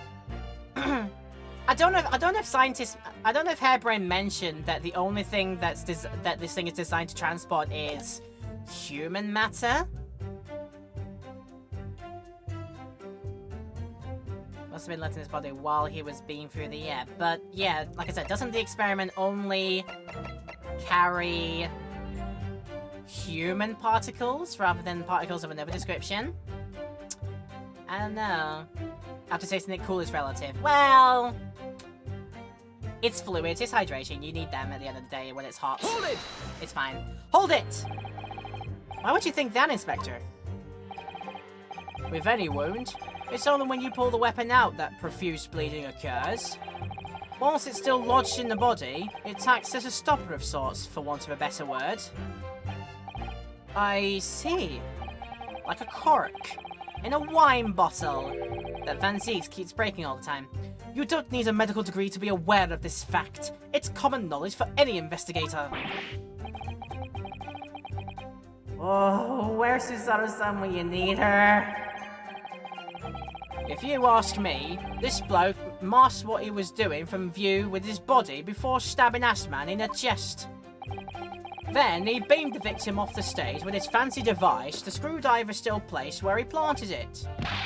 I would never do such a thing! Not to my precious tools! I would never use them for such dirty work! You only use tools for their intended purpose! That's common knowledge for any scientist! The fact remains, the lack of blood at the scene can easily be explained, as the prosecution has demonstrated. Was the victim naked? Otherwise it should transport other matter too. Honestly, you hold a valid point. You do hold a valid point, because then we found victim was fully clothed. So I guess it must have taken his clothes into account as well. But then again, yeah. Then that would prove how actually kind of impossible it would be to do this. Because it would have to include, like, yeah, all the human particles, all of the fabric particles that the man is wearing. They would have to be all broken down and sent over there. Would that be too difficult for science to do at this time? Probably. In fact, 100% definitely so. So again, it wasn't like teleportation that sent him over there. It was probably the force of an explosion that flung him over there. So yeah. You know what we didn't do? We never examined old Albert. Or Andrew, whatever it's called. Okay. Let's examine the hilt. I've seen this unusually shaped handle before. It's the same screwdriver that was lodged in the grill on the floor of the kinesis machine. Which could be important information. So I should definitely make a note of it. Well, that was good, I did. Screwdriver was found poked through the grill in the base of what remains of the kinesis machine. It had a very distinctive handle. Poking through the grill in the base of what remained of the machine. Interesting. And then, check out this. This is blood! Mr. Assman's, no doubt. This is the problem with looking at murder weapons. That's just all I have to say. And I think this is all I'm gonna get out of you. Yeah. Okay, let's continue talking to here. The fact remains the lack of blood at the scene can easily be explained, as the prosecution has demonstrated. So, that's all the testimony I have to work with. I had no idea the victim had been stabbed. That changes everything. Did Van Zieks keep that to himself until now on purpose? To gain the advantage? Oh well. Suppose all I can do now is press these witnesses for as much new information as possible.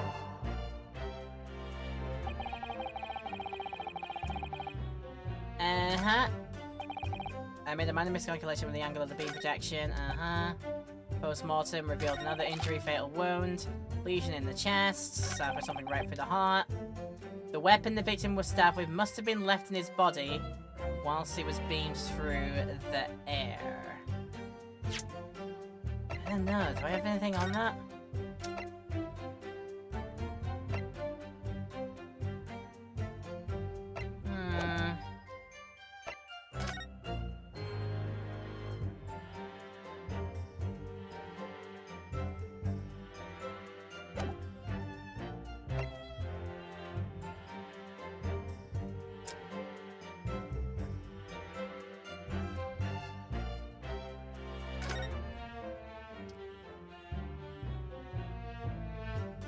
Weapon can't have been in the victim's body if it was in the grill. Found poking through the grill at the base of what remains of that, and yeah. Wasn't it the same one that we found there, and it was also covered in this blood?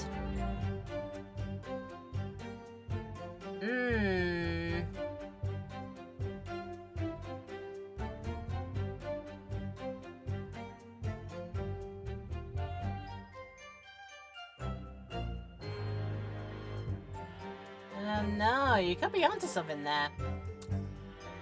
Oh, hello, Kitsune! Saw your live drop out to say hi. Well, hi to you too! Thanks for dropping in. No need for the testing. The testing is absolutely working fine. It's chat's reporting no issues. You're good, you're good. Oh, but am I good figuring this out, though? Can't have been in the victim's body if it was in the grill. Oh yeah, it's so obvious, isn't it, Doi? Objection! It's so obvious. Thank you, Palthea. It's so obvious. You said that while the weapon remains in the body, there's very little bleeding. Is that unequivocal? Look, there was no blood on the experimentation stage, even though that's where the fellow was stabbed. Unrelated to the current part, but I wonder if the screwdriver was shot with a crossbow at some point. That's a theory, yeah, because why else have we got a crossbow there? Because my original thinking, when I tried to piece together nature of wound with crossbow was, you know, secret crossbow bolt. But then we had the screwdriver with the blood on it, so... Yeah, I wonder if the crossbow could be made in such a way to fire. Second test using the stream time. Huh? Isn't it? Takes around about 10 seconds. Aye.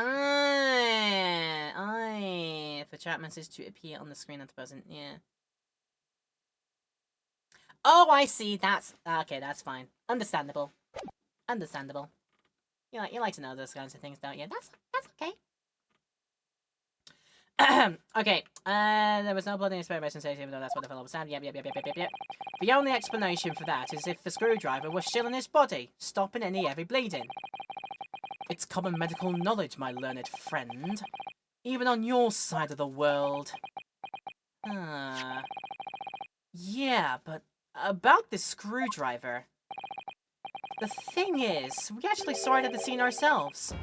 On the experimentation stage. What? It was on the floor by the wreckage of the machine, poking through a metal grill. You're a dork, but it's nice to see you doing well.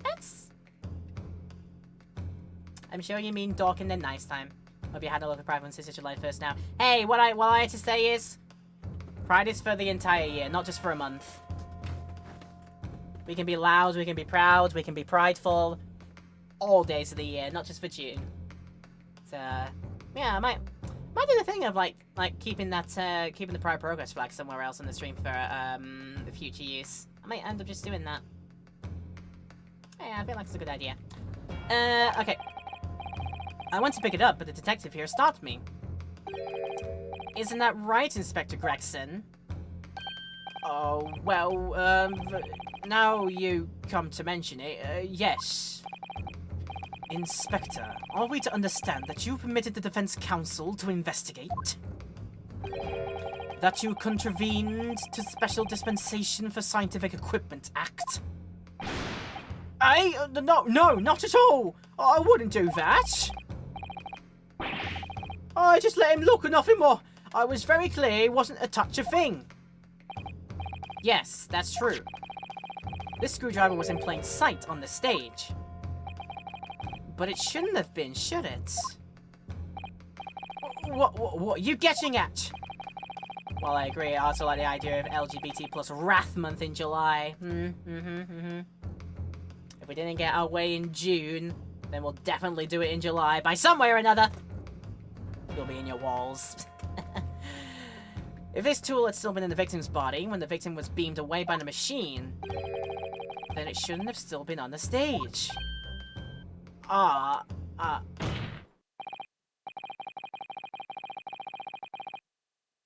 lightly spam pride flag emotes, but Twitch doesn't have any. Are you sure? Global emotes should have some stuff for you. Let's have a look. Yeah, if you go down to the global emoji. Oh no, not emojis, I say. Not my emotes. Global emotes. Surely. Yeah, they got a few. They got that one, they got that one, they got that one, and that one, and that one, and that one, and that one. They got a lot. Look at that. They have a few. Yeah, like that. There you go. You found it. There's that one, but I just want the flag. Understandable. Understandable. Wow,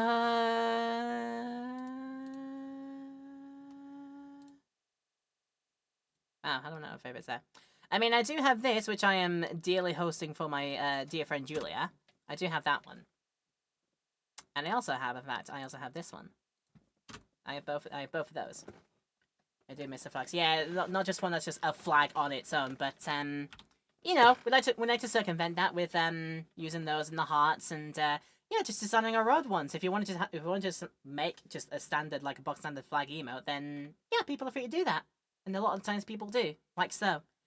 So yeah, I'm hosting those two particularly for my dear friend Julia, who's choosing not to go through with applying for the affiliate level, because for her own personal reasons, that's fine.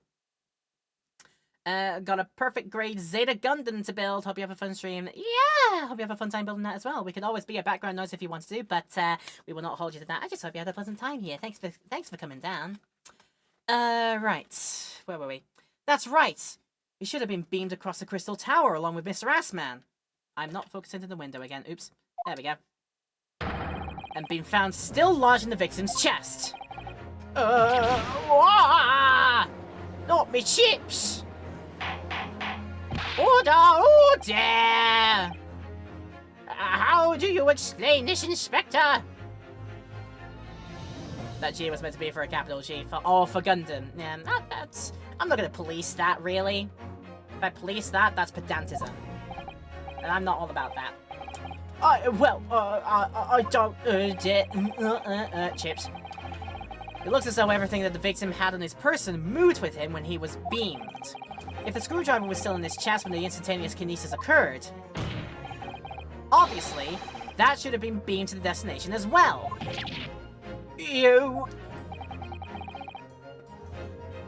This is a strange situation. Even though people are saying that this instantaneous kinesis is a scientific impossibility, we're still basing arguments on the assumption that it did actually take place. Alright, time to tighten the screws here. My lords, if the prosecution is unable to explain this inconsistency in its argument, we can only conclude that the testimony given in support cannot be relied upon.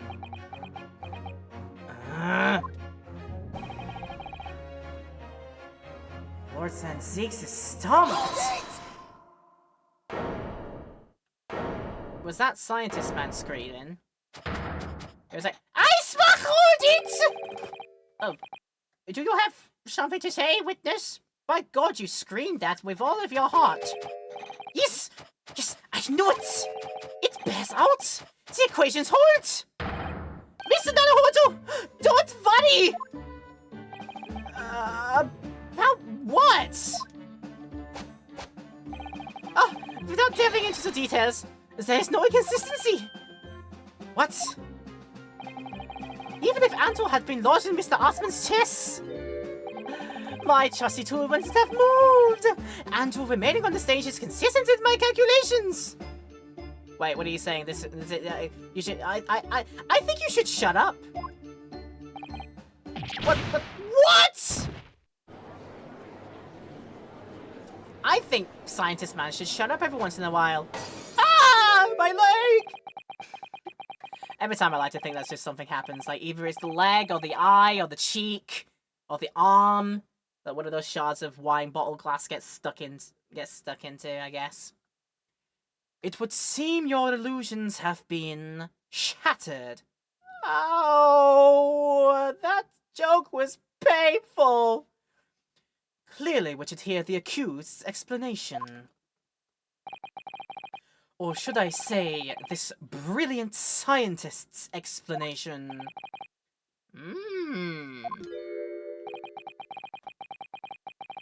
Oh, just when I found an inconsistency in the prosecution's argument. Oh, scientists. Can live without him. Very well, the defendant will testify again, provided the scientific explanation as to why the inconsistency asserted by the defense fails to hold. In the name of the Apollo, I will, my lord. Ooh. Go on, and it's gonna ruin this for all of us. Okay, the inconsistency explained. To be clear, I'm still at a stage of gathering data in my research. My hypothesis states that kinesis cannot transport metal, though. Hence, the metal weapon would have stayed put. In other words, the point just cited by Mr. Naruhodo isn't an inconsistency at all. Oh, Mr. Asman was the patron of my research. Without him, my work wouldn't have been possible. Now I have a duty to protect the incredible machines that we built together. Oh, why did you open your mouth?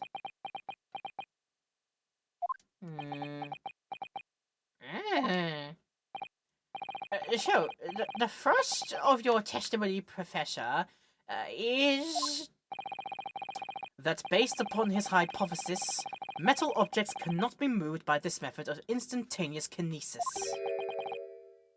In other words, since the screwdriver is made of metal, even if it remained lodged in the victim's chest, its subsequent discovery on the stage, despite the victim being found elsewhere, is not an inconsistency. And therefore, he's exasperated every single time he has to say something else. Professor Albert Harebrain could still have been the killer. My great hypothesis holds, you see. We had to make the case used to contain the subject from wood for that very reason. I was not addressing you, witness. Professor Harebrain, yes? Whose side are you on here? I don't take side, Mr. Naruhodo. 999. My only interest lies in upholding my hypothesis. I am a scientist after all.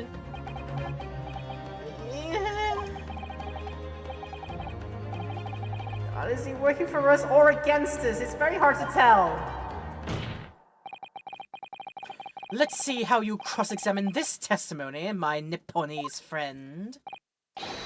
Yes, fire away, Mr. Naruhodo.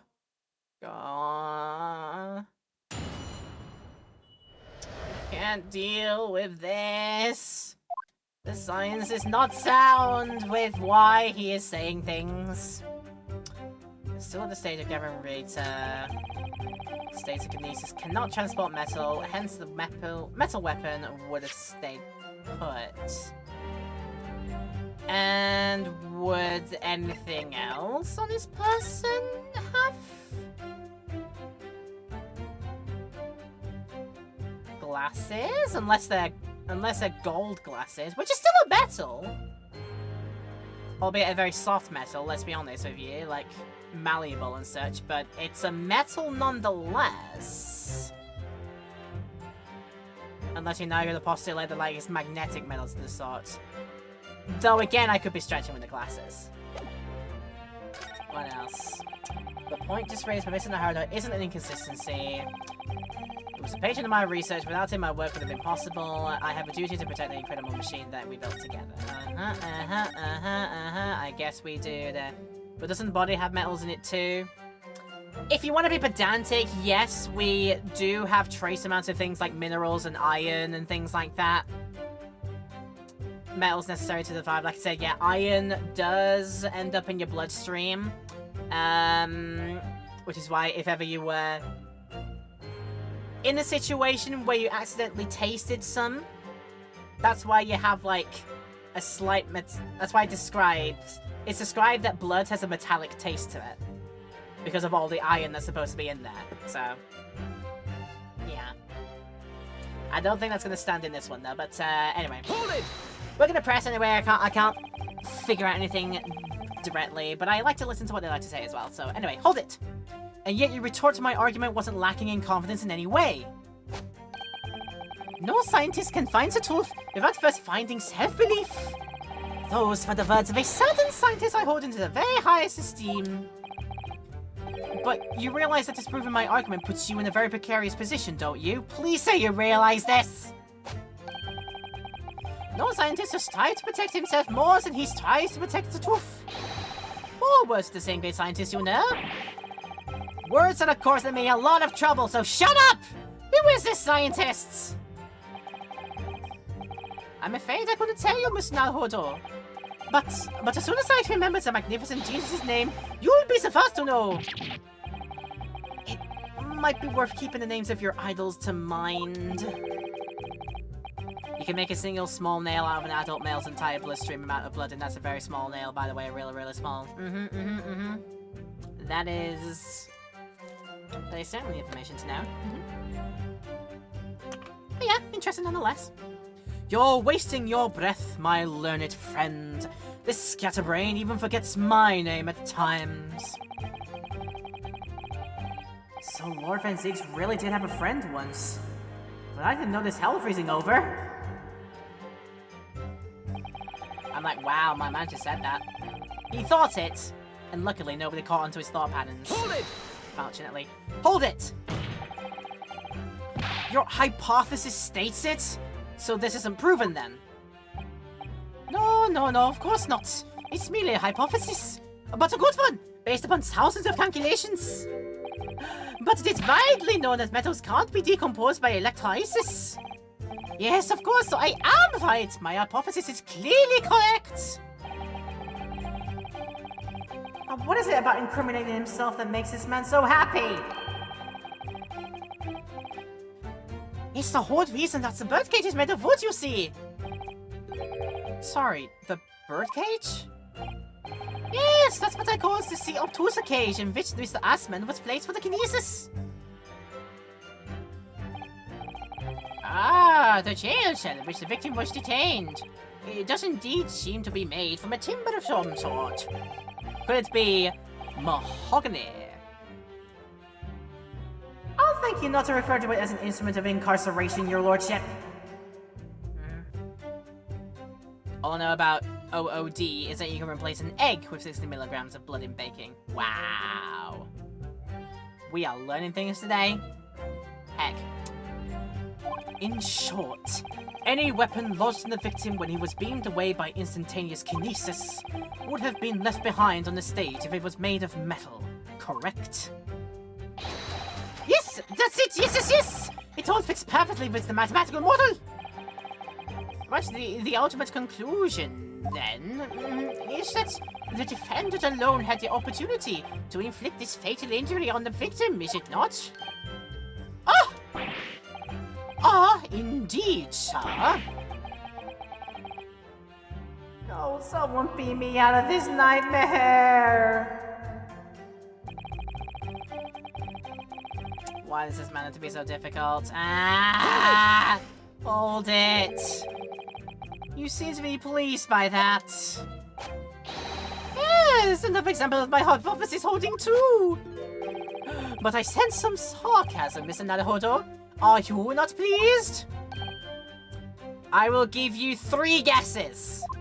That's my line read for that line. oh, I knew it. At the end of the day, I am the one responsible for Mr. Asman losing his life. The advancement of science is no excuse, I know that. No, you're quite right. Look, did you have a close relationship with Mr. Ashman? Oh, well, no, not really. I mean, I'd only met him 2 or 3 times. And we only ever discussed my hypothesis and the project. And the research grant, of course. So it was all his thing there. Hold it! How did you come to know Mr. Assman in the first place? A year ago now, a small provincial science journal published a little paper about my work. Literally, it's small. That's a scientific journal? Oh, good gracious. I should need new spectacles. Do Specsavers exist? Yet? I don't know. I might have had an extraordinary hypothesis and great promise, but at the time I had no money. I had to eat tiny little meals in a tiny little cafe and drink watered down water out of a tiny little glass. But Mr. Assman read the paper and came to visit me at my tiny little laboratory. And offered you money to help fund your work. Exactly, that's exactly what happened. I handled the theoretical side of things, and Mr. Assman provided me with an engineer for the practical. And the 3 of us produced that fantastic machine together. The machine that you brought to the Great Exhibition to demonstrate. We had to apply to the government for some sort of inspection to be allowed to exhibit, I think. I didn't understand all that side of things. Mr. Assman took care of all that. He was a wonderful man, really. I owe him everything. Now you have to do it to protect everything. Let's talk about that then. Hold it. When you say you built the machine together, does that mean that you were involved in its construction? Yes, yeah. Not exactly. I'm not good with the practical side of machines myself, so the physical construction was done by an engineer.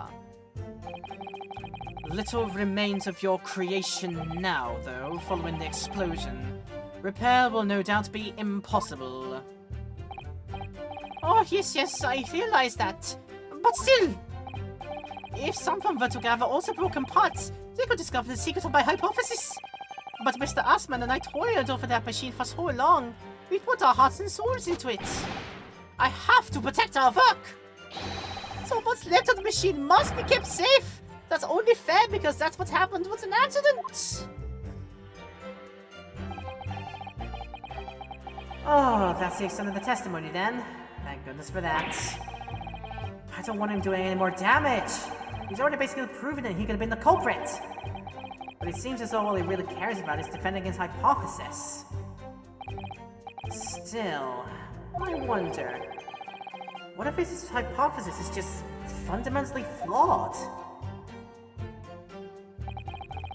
Oh no, we've got to bring a scientist crashing down to Earth in some way.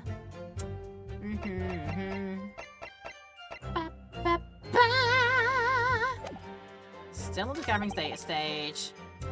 The kinesis cannot transport metal though, hence the metal weapon would have stayed put. Right. There's an inconsistency.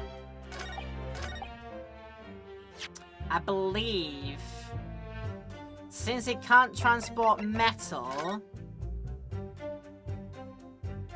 would it then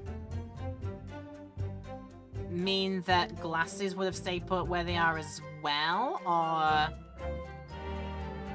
maybe whatever else he might have had metal on this person? Potentially? I said the one thing I haven't done yet actually is confidence saved. I should probably do that. A scientist crashing down to Earth? What is this? Crash Bandicoot. Yes, we are talking about Cortex at the end of Crash 1. And technically start of Crash 2.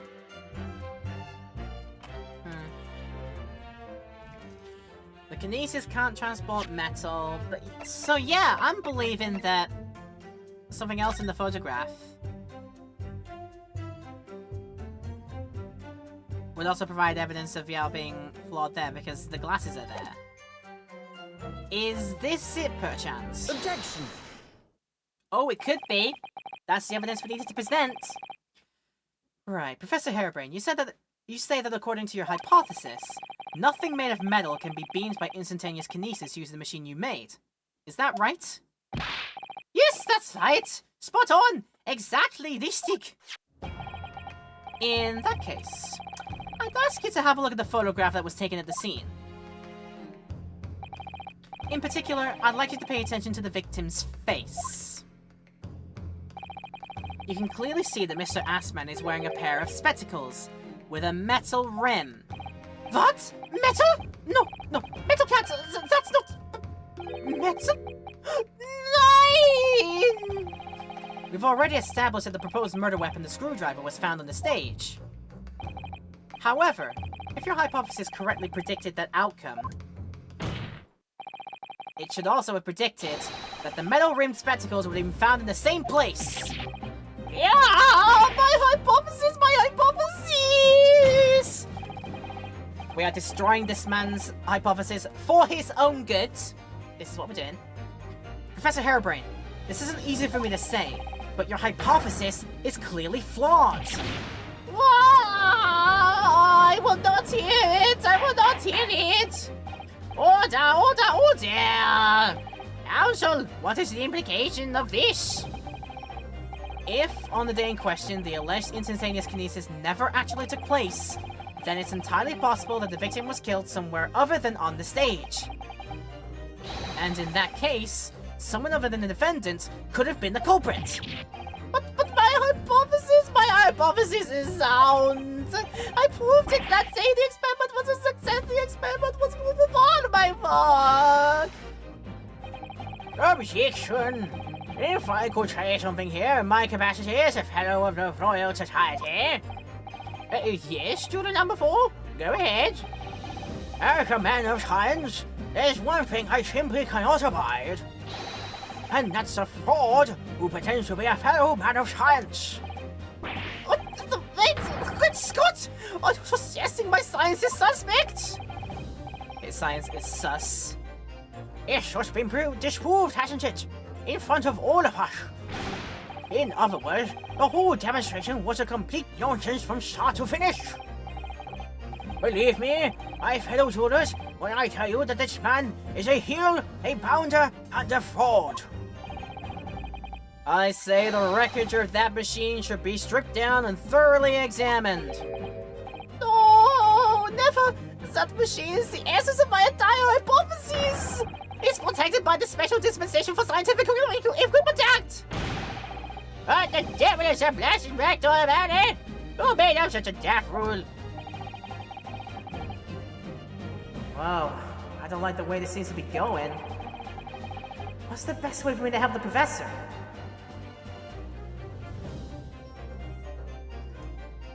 Probably definitely not wait and see. That's just gonna leave him to be like hung out to dry and swallowed up by the wolves, right? You might have been calling them imposter. I would otherwise soundboard that, but I don't think I have standards. I don't have any Among Us sounds on my soundboard. Oh dear. But yeah, I think the idea is we need to postulate that the whole him ending up on the other side of the place is still possible by another means. Right, we object to this. Objection! Objection! Professor Harebrain has yet to perfect his invention. That would seem to be the case, yes. But even so what? Going to such trouble and expense to create a fake machine to display in public? He would have absolutely no reason to do such a thing. Objection! Objection! He had an obvious reason to do exactly that. For the research grant money. Ah! If the government was foolish enough to have deemed this man's ridiculous notion plausible, he and his conspirators would have received a handsome sum indeed. Conspirators? What would be the value of such a grant? £10? An order of magnitude out, madam. £500 a year! You can live handsome on that much for years. A society has noticed an increase in bogus public demonstrations in the field for science recently. And plenty of scientists arguing with each other to get the largest slice of the funding cake. People's greed is motive enough plenty for murder, I assure you. Oh no. No, I haven't deceived anyone! Least of all the government! My hypothesis is sound, the science is sound!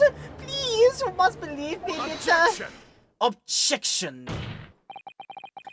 No matter how unbelievable this hypothesis may seem to you, ladies and gentlemen, the fact remains that the victim was transported instantly to the Crystal Tower. Which means that the experiment was a success.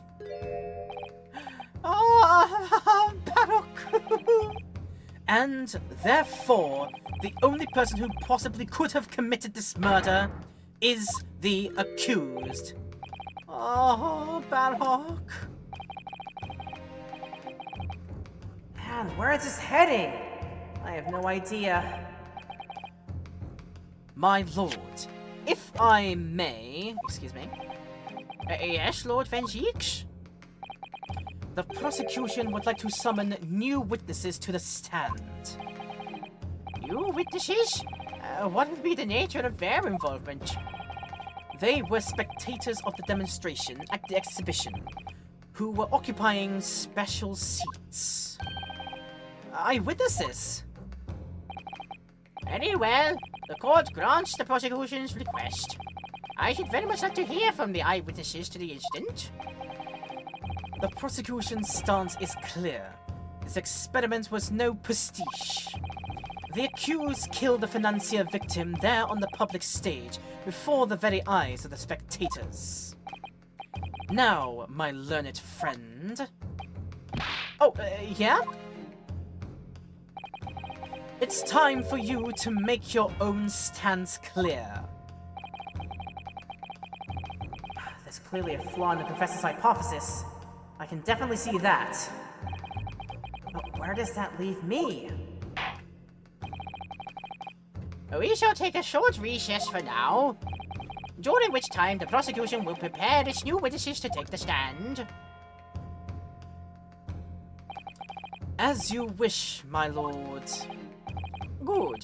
In that case, court is adjourned for 20 minutes. I want to have a snacky. To be continueth. How would you do that in German? I don't know.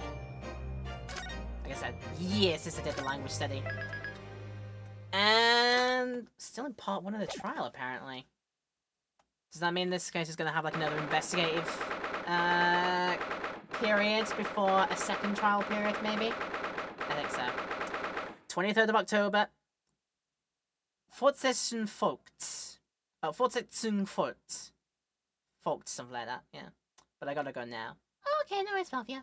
Thank you. Thank you for that. I forgot you could. I forgot you could do the language. Honestly. Anyway.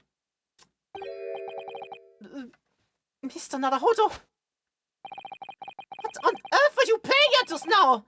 Oh, Lava? What on earth were you playing at all along? My hypothesis, my amazing hypothesis. You've been picking holes in it from the start. Sorry about that, but literally it's for your own good.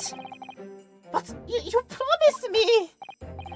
You said you'd prove that an explosion was an accident, not murder. You said you'd keep my precious invention from falling into anyone else's hands. But all you've done so far is try to undermine me! Again, for your own good. Yeah, I did make you a promise, you're right. I said that I'd believe in you and fight for your freedom to the very end. But I also told you I was no scientist. I don't understand your hypothesis. The fact is, there's an undeniable flaw in your logic, isn't there? But if I just hunt through some equations, yes, you see, it's because my work is incomplete. Perhaps it is. Nevertheless, a man died as a consequence, didn't he? Died!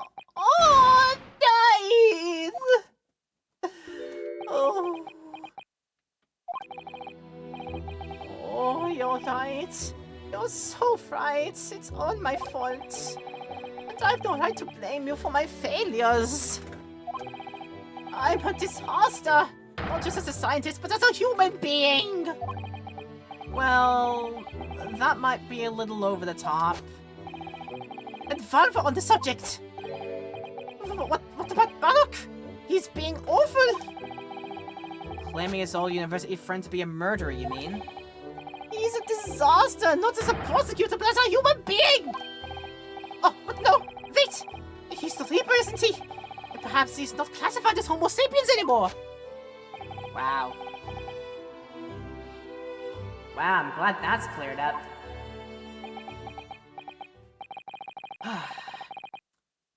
Can I double check something with you? Yes, what? The machine and the demonstration you prepared. They were based entirely on your hypothesis, I assume. There was no trickery involved? I drew the plans for the machine with my very own hands. Every line was painstakingly drawn with the firm belief that science is the only future. So yes, it's true my hypothesis hasn't reached maturity yet. But please, Mr. Naruhodo, you must believe in it. Alright, Professor, I understand. Counsel, defendant. Get your butt back in here. The prosecutor's witnesses are ready to take the stand. Court's about to be in session again. Make your way into the courtroom, please, before I kick your behinds into there. What? It all hinges on that demonstration. If the professor's hypothesis is sound as he claims, it leaves him as the only person who could possibly have killed the victim. But on the other hand, Mr. Sholmes was adamant. A practical implementation, such as was attempted by the professor at the Great Exhibition, is quite impossible. So really, what should I be trying to prove here? What should it be? I don't know. Oh, woe is me! As I said, I think... I still think that my idea is going to be given some credence during this point here, that the force of it's all just the force of it going wrong and it's exploding, sending him over there. Sending the victim to where he was found. Anyway, back into the Old Bailey, 11 a.m. on the day, yes. In the name of Her Majesty the Queen, I hereby reconvene the proceedings of this court. Counsels for the defense and prosecution, are you ready for the new witnesses to testify? The prosecution is ready, my lord. As is the defense, my lord. So, Lord Fenchix, I believe that these next witnesses saw the demonstration on the day in question with their own eyes? Indeed they did. And as luck would have it, one of them is a police detective. So the testimony we are about to hear can be considered highly reliable. Perfect. A detective of all people. The prosecution's stance remains unchanged. Though it ended in tragedy, the demonstration on the day in question was scientifically sound. And consequently, the sole person with the opportunity to have committed this act of murder is the only other individual to have been present on the stage at the time, the accused. Thank you, counsel. The prosecution's position is clear. So bring forth your witnesses now. I'm bored already. Bailiff, show the witnesses in. The witnesses whose proximity to the incident on the day in question will clarify the truth unequivocally. Alright, oh, hi. Oh, hi. Oh, hi, Gina! Hello? Witnesses, state your names and occupations for the court to hear. Oh my god. Right, new voices I gotta come up with. Holy shoot.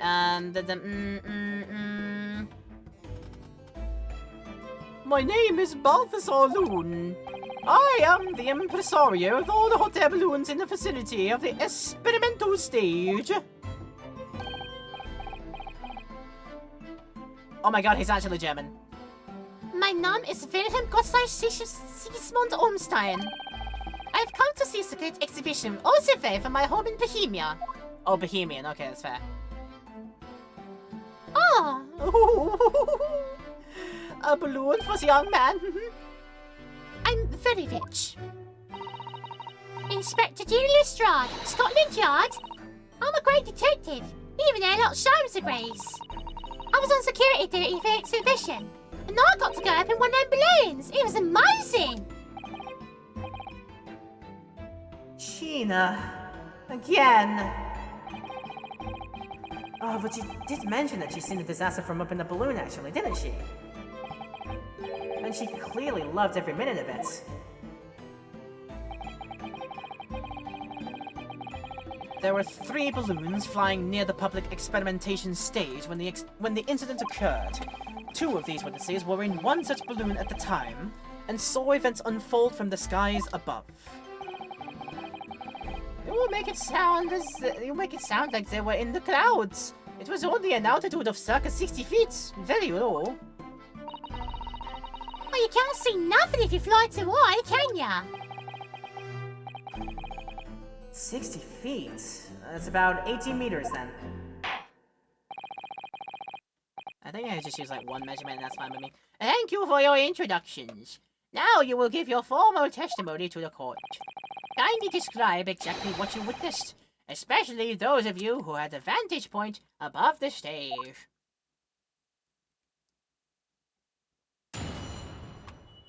What did you see up there in your Luftballon? The view from 60 feet up.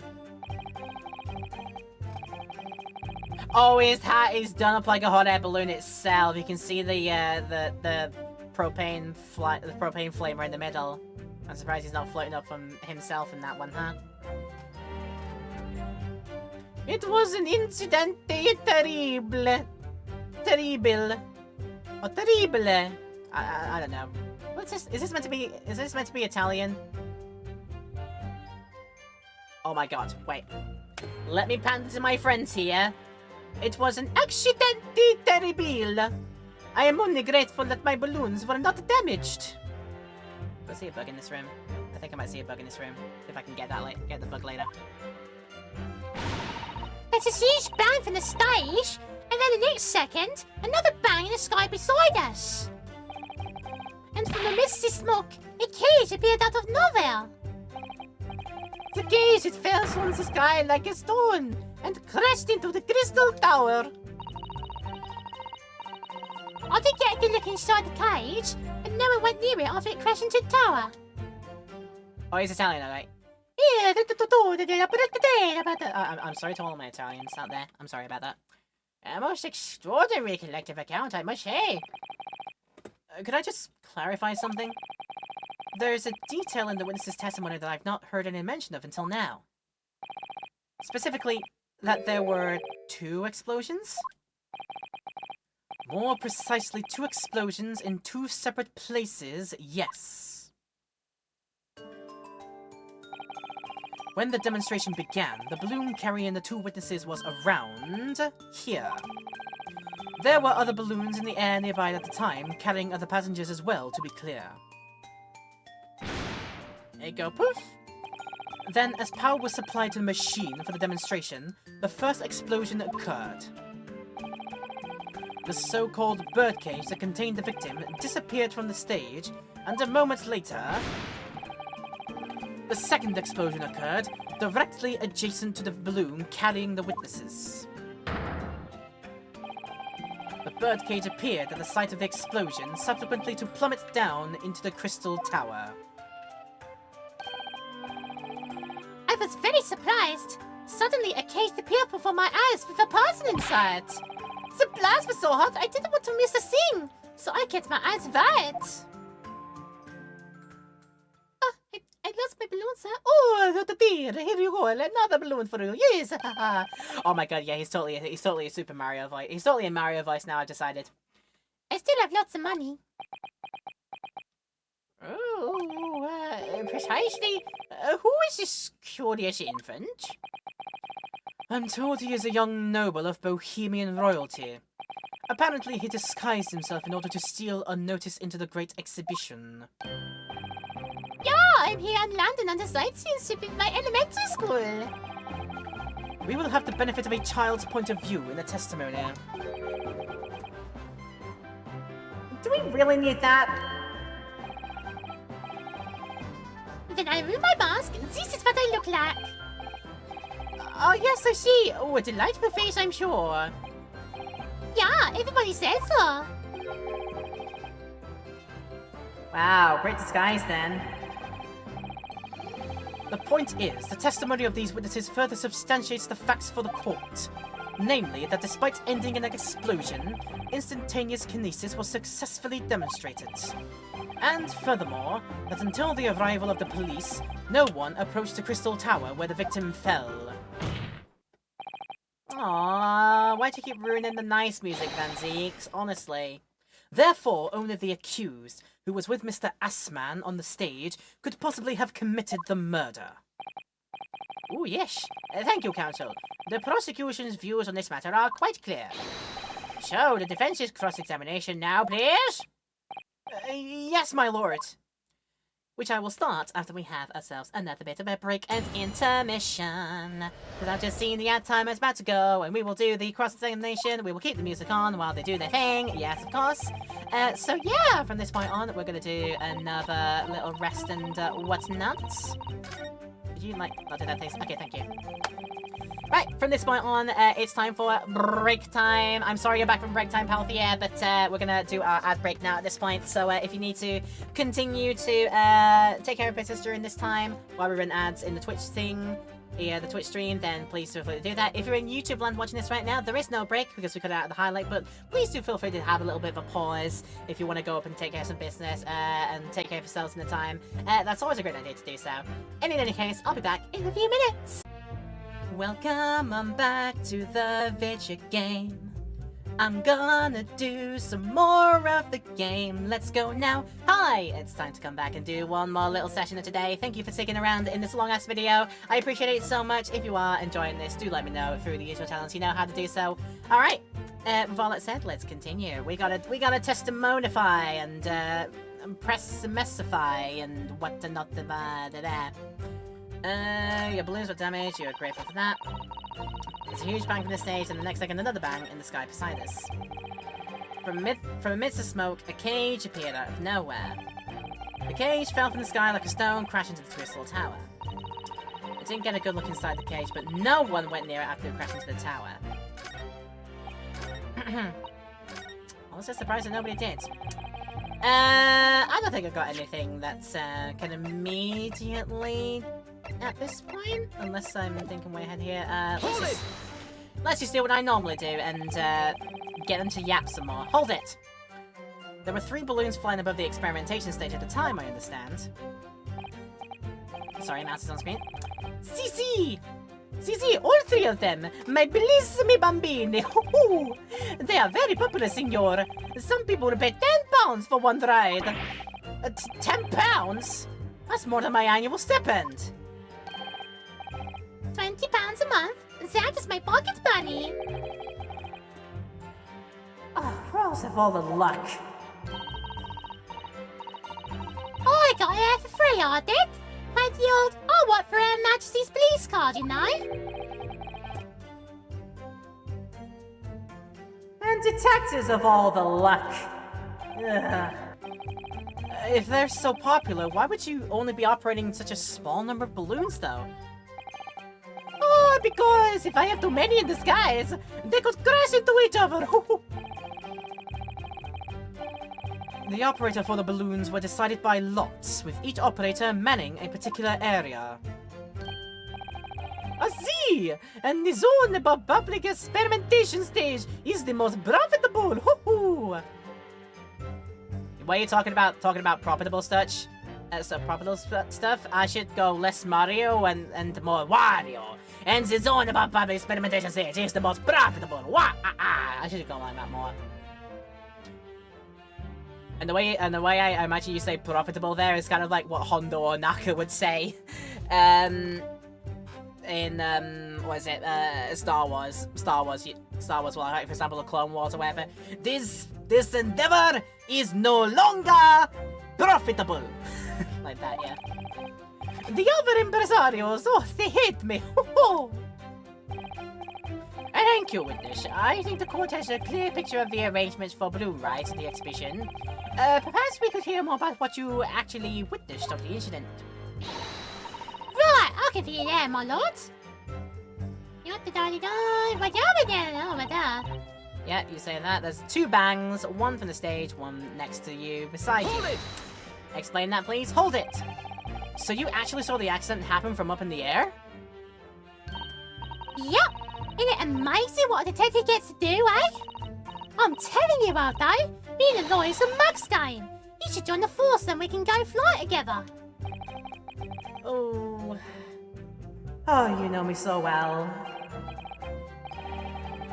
Yes, well, anyway, could you tell us exactly what you saw, do you think?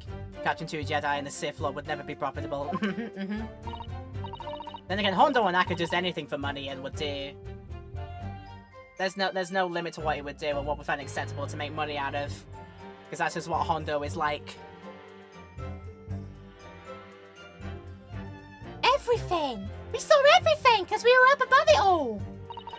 That dodgy cove climbing into that cage, and that dodgy professor pulling all the levers. And that's when it happened. And that's when there was that massive bang and the cage disappeared. Just like that.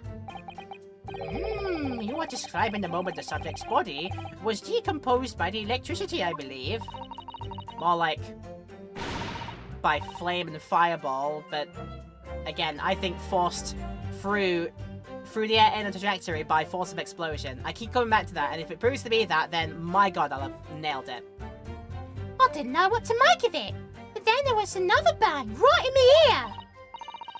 I looked around and there was this huge great fireball right next to us in the sky. And there was nothing there before. Wee Babby is like... I'm not so sure about that. Excuse me. Master Guts, does your memory of the day differ? Oh, my teacher at elementary school said that when you meet someone for the first time, you should always use their full name. Oh, yeah, what was it again? Wilhelm Gottsei Sigismund Ornstein. Just the 4 names, then. The point is, do you have something to say? Something to add in response to Detective Gina Lestrade's last remark, perhaps? Oh, get it right, Aldo! It's Inspector Lestrade! What does everyone have a problem with how I address them at the moment? Because you have MC energy, and as people know from these video games, we always beat up on the people with MC energy. That is not what I saw. Oh? Yeah, there was a second explosion and it was right beside our balloon, that is true. But I'm sure, which is what I said in it.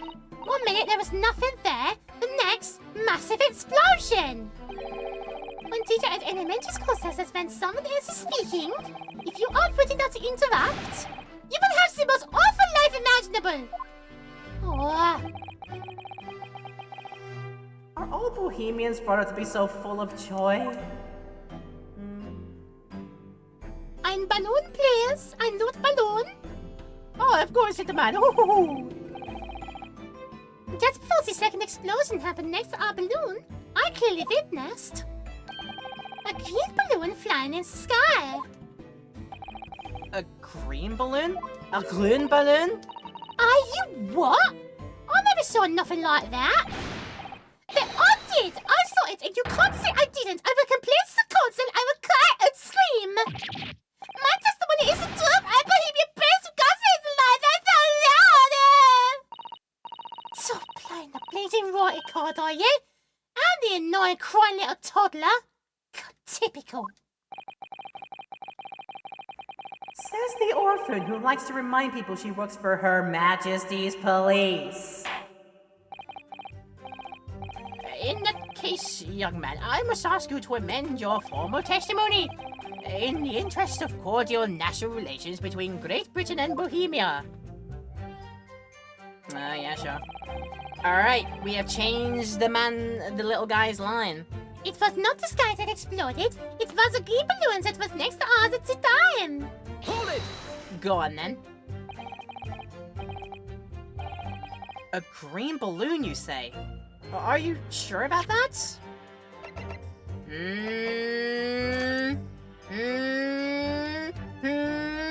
I think this might be relevant soon. But let's see what he has to say about it. Are you sure about that? The classic line. Are you sure about that? Of course I am sure. I'm a proud Bohemian prince. All these questions are making me boring. I think you mean bored. English is very annoying. The language of my countrymen is far superior. Ragazzo, it is very long to lie. Hoo-hoo. Lie? A flying balloons never explode. For the same reason, the planet never explodes. It is logical. Please tell me that doesn't mean logical. If you insult me, you insult all of Bohemia. Madai! I'm about to I'll become a shoot all your stupid balloons out the sky all again.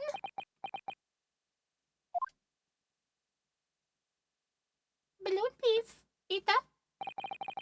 Oh, here you are, Your Highness. If only all international relations were so easily resolved. Yunosuke, you hope for too much, my child. Now that peaceful relations have been restored here in the courtroom, perhaps we could return to the testimony. Did you also see the moment that the cage materialized, Mr. Loon? No, I did not see the explosion myself. However... it fell from the sky like a... Yama yama, gobba yama ya, funiculi funicula, nuki yama ya, funiculi funicula, yeah. Did you actually see that happen? No, in reality I did not. I saw after it hit the tower. There was a grand confusion there around the stage. I ran to see what had happened. I was terrorized by the idea that one of my balloons had crashed. I suppose they are his livelihood. But when I looked up to the sky, all my precious balloons were still there. I saw it die. I saw it slam into the tower. After all, I am a detective now. Then tell us what you saw, Inspector Lestrade. That's what I like to hear. Yeah, sure. You gotta look inside the cage, but yeah, well at least Entertainment J's got to say, hold it! So was it you who gave the order to keep people away? I? Oh, easy, Red Dog, I? How could it have been me? I was up in the balloon, weren't I? Right. So, cause I wasn't available, it was the boss who had to leg it over there. He was getting shoved and kicked all over by panicking spectators as he tried to seal off the scene. It was a real sight to behold, I can tell ya. Amazing! Oh, poor Inspector Gregson. So anyway, I couldn't see the cage that well because of all the smoke. and nothing really want to say, to be honest. I was scared out me wits. Keep it together, Inspector. The prosecution really is asserting that the demonstration was genuine. But what if it was actually some kind of switch-around trick instead? That would mean that the victim was never actually on the stage in the first place. The two explosions would have thrown everyone watching into a panic for sure. I think I need to find out more about what exactly people saw at the time. Balloons were damaged. Huge bang from the stage. Not the sky that exploded. A green balloon that was next to ours at the time. Oh, why am I pressing it again? I don't think I mean to press it again, but...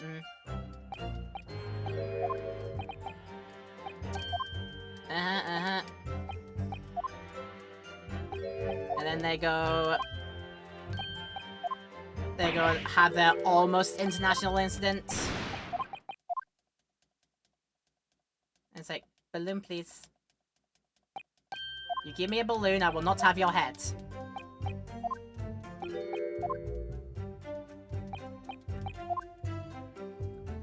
Right, yeah, I accidentally pressed through that. I wonder if we saw this through to the very end. I wonder if we get like an extra tidbit from this.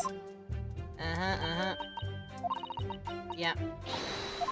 Join the force, yeah. We saw everything, we're up above it all. Pressing all levers. That massive barricade disappeared just like that. You were describing the moment such as body was decomposed by electricity? I don't know what to make of it. But then there was another bang right in the ear. I looked around and there was this huge great fireball next to us in the sky. And there was nothing there before. And what appears out of flames? The cage, that's what. And that description sounds like the moment after the man was beamed instantaneously through space. It's mind-blowing, isn't it? And that's 20th century for you, I reckon. So, the people who actually saw the demonstration with their own eyes really believe they saw something miraculous taking place. I got it, they're all idiots. Right. We are too confident safe here, but I'm pretty sure that you said you saw green balloon explode to the side of you, and I have a piece of green cloth debris, canvas-like material backed with rubber. That could very well be what you saw, maybe. Objection! Oh, whoops. That might have not been the case. Bear with me a second.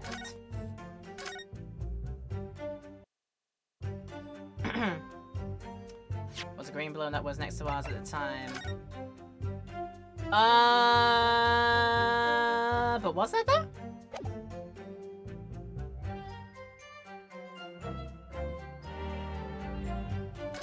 Was there though?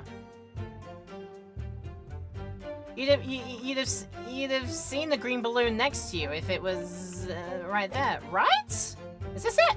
Objection! No. I told you to that statement. I'm like, yeah, we're not objecting. We're not doing that. We're doing the cheeky thing of reloading from our confidence save, just so we can get this right. Because it's like, if this is the... We did press this, right? Yeah, we pressed this. Did we?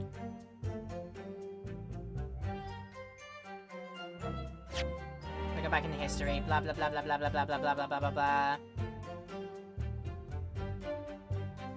Blah, blah, blah, blah, blah, blah, blah, blah, blah. Not the sky that exploded, was a green balloon that was next to ours at the time. Yeah.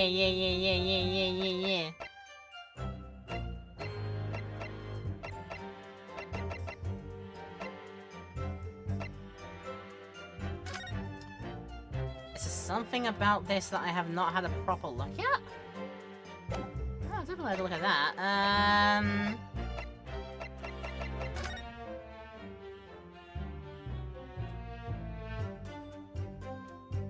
Definitely read what the paper had to offer.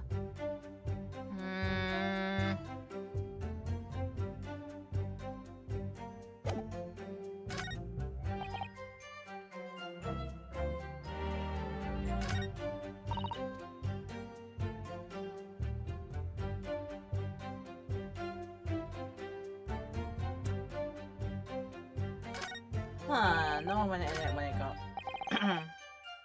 to the tower.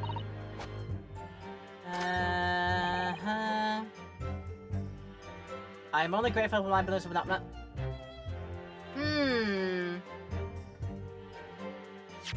Could be this? Objection! Ah! Maybe confirm that you were sure it was your balloons not damaged. Maybe. So, Mr. Loon, in your testimony, you said that all 3 of the balloons you had operating at the time were undamaged. See, that is correct. If they had been caught in the explosions, it would have been terrible. So I wonder if you might know what this is. Oh, I think it may be, see, a part of a balloon. A butt piece of the fabric of the envelope. Sorry, the envelope? Pardon, that is the large round part of the balloon which becomes filled with hot air. It is made from very thick fabric lined with rubber. You do not want it to rip when you are in the sky. Just as I thought! This piece of cloth was found in the experimentation stage. In other words, as Mr. Gotts testified, a green balloon did indeed explode that day. Mamma mia.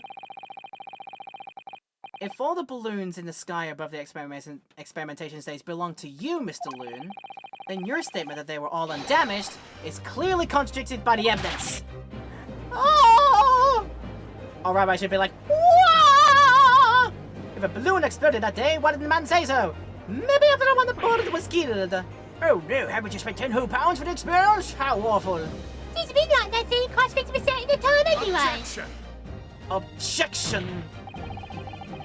The instantaneous kinesis did occur, but after the explosion on the stage, the point of materialization shifted to a location occupied by a balloon.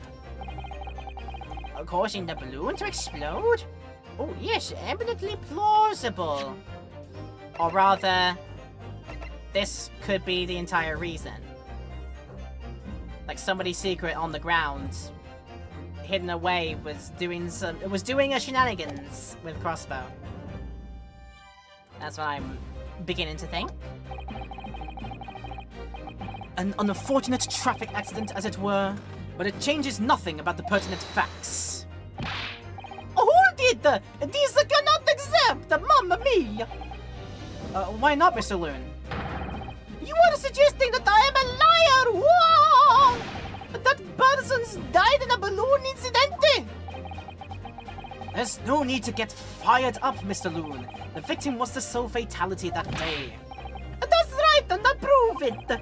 A Balthazar Loon is not a liar! There was no such balloon in the sky! It was non-possible! You're saying it's impossible? Why? This court has more important matters to discuss than the number of balloons that were operating that day. Objection! Or rather, but we can't ignore the fact that nobody appears to have known anything about this other balloon until now. My lord, the defense calls for further testimony from Mr. Loon. I concur. There is clearly more to the truth here than meets the eye. It's a transformer. It's imperative that we clear up the issue of this phantom balloon, I feel. Witness, you will give supplementary testimony about the balloons you were operating at the exhibition. Oh, grazie, my lord. It's me, Mario. Right, I know I've done one testimony, but I feel like I want to do a second one, because I think I've got some time. I'll be like, heck to it. Mr. Loon's balloons. Mr. Loons loves balloons. As I said, the Balthazar Loon is no liar. Every balloon I had in the sky landed safely. All 3 of my balloons were carrying passengers. If they fell to the ground in an explosion, what a catastrophe! But you can't get away from the fact that a burnt-up bit of cloth was found in the scene, can ya? The coppers in the yard reckon it was probably some debris from the explosion on the stage. This stupido ragazzo is mistaken. My balloons have the red and blue zigzag strips anyway. He only deals in red and blue pattern ones, apparently. So your assertion is that the balloon this child saw was not one belonging to you? Si, exactamente! If he even saw a balloon in the first place. I do not like the sound of it. It is very bad for business. I have a good mind to sue the land of Bohemia. If you attack us, we will fight back. It will be war or at war. But I would not fight you if you give me another balloon then. Oh, si, ragazzi.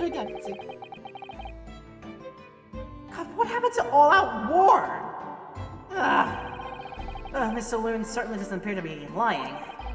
But that doesn't change the fact that the testimony and evidence are contradictory here. If the defense is unable to find fault with the witnesses' statements, the court must consider them the truth. Think long and hard on that, my learned friend. The situation's clearly changed now. I have to get to the bottom of what happened here, no matter what it takes. Hammerdown says you may now cross-examine the witnesses, counsel. My hammer said so. Really, it's examination. I still like the stained glass look of their panels when they come across. It's really good. Every balloon I had in the sky landed safely. Okay. Please, elaboration. Elaboramente. I know that's not an Italian word, I'm sorry. You couldn't just have forgotten one, maybe? Signor? I might not notice if I was given 100 lentils and one was missing. But we are talking about 3 enormous balloons, eh? Do you believe I could make a mistake about something so grande and expensive? I took the liberty of having Inspector Gregson check his gentleman's warehouse. I have the report here. It clearly says a total of 3 balloons. It would appear no mistake has been made, then. Surely Miss Lestrade could have been sent for such a menial task. What, me? I'll tell you what I told the boss. These stinkies kids like me can only count up to 2. Obviously that ain't true, but the boss bought it and said he'd have to go himself in that case. Huh. What a sly little child sometimes, Gina. And that's why I like her. She's so lovable in that way. All 3 balloons carry passengers. Okay, explain. Hold it. It would be quite a catastrophe if they fell to the ground for any reason, I think. On that note, Mr. Loon, tell me, what is it that keeps these balloons in the sky? Are you an idiota? Sorry? That is like asking, why does a candle burn bright? It burns bright because it burns bright. And the balloon flies because it flies. What else? Oh. That must be Italian for I don't know. There are 2 types of flying balloons, hot air balloons and gas balloons. Hot air balloons work on the principle of hot air being less dense than cold air, whereas gas balloons derive their lift by using a gas that is lighter than air. See, and my balloons are filled with the magic gas, I believe. Hydrogen. Lighter than air, but highly explosive. Oh, good lord! I do not permit smoking of the cigarettes in any of my balloons. The magic gas does not like fire. Even a small spark of static electricity could cause the entire balloon to explode. Huh. And what's the matter with you, senor? All that comes out of your mouth is explosion, explosion. I tell you, my balloons are perfectly safe. They have to be or I cannot eat. None of my balloons exploded that day. I am completely sure. But if you say this is what happened, you must show me the proof. Alright, so Mr. Loon had 3 balloons in the air that day. If none of them were damaged, then what was the one that exploded?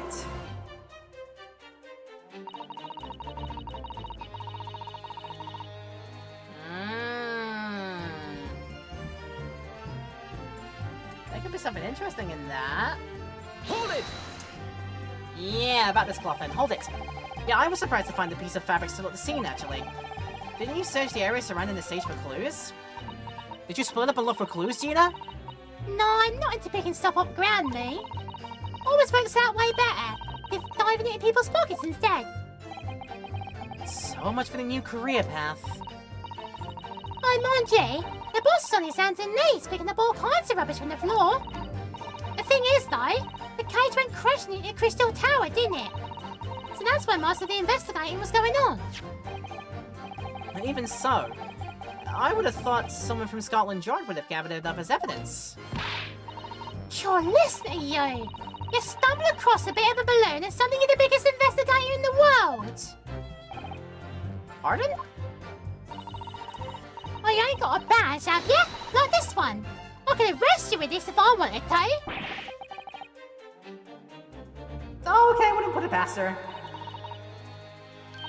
Come to think of it, there was talk of some scorching on the ground at a meeting with that about the investigation.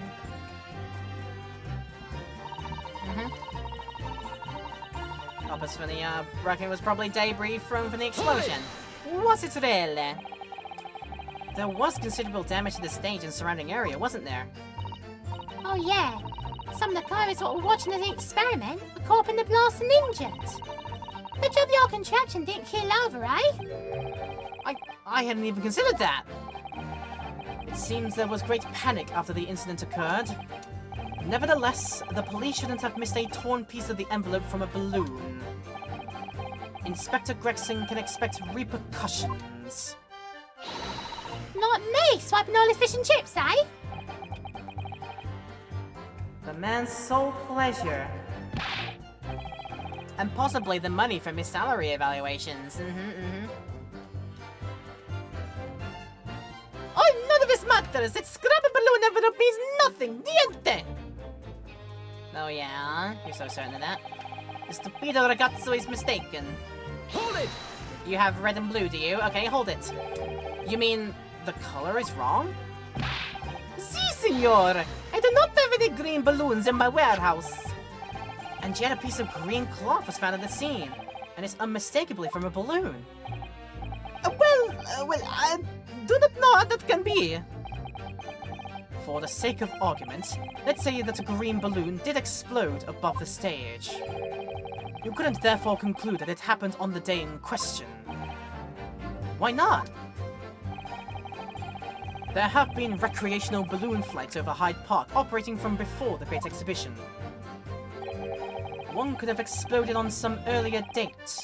Unfortunate, as I'm sure you'd agree. You believe it may have been from some earlier balloon accident that predates the exhibition? Si, exactamente. As the signor says, it is not from one of my balloons. No. Clearly, this little ragazzo from Bohemia is mistaken about what he saw. Oh, is he? I'd like to have a word with that and maybe start an actual war over this. Excuse me. Let's calm the child down, shall we? Excuse me. Is something wrong, Master Gotts? Is Master Wilhelm Gottsler Sismund Olmstein? It was on the tip of my tongue. But Gotts is alright. Yeah, something is very wrong. I know what I saw. There was a pea balloon there. I swear all over Bohemia. You can speak as much bad language as you like, but it changes nothing. If you do not have evidence, ragazzo, then I must tell your parents to punish you, eh? Perhaps we'll let the judge decide when it comes to punishments. Evidence? What is this evidence? To give a simple example, young man. A photograph, for instance. Some tangible proof of what you claim. Oh, very bad. Did you say so sooner? I have the photograph here. Good gracious! What? Oh dear. I'd not been part of being the balloon for a little while. I was very excited. I took lots and lots of photographs of the Crystal Tower, of the Bohemian exhibit, of the streets of London, on the hot the balloon. And the instantaneous kinesis experiment? Did you take a picture of that? Yeah, one picture. Really? You did take one? But all I wanted was a ride in a balloon. I was not interested in boring experiments. Never mind that. Can you show us that photograph? Of course, and then you will see. You'll see that I am not lying, that I did see a green balloon.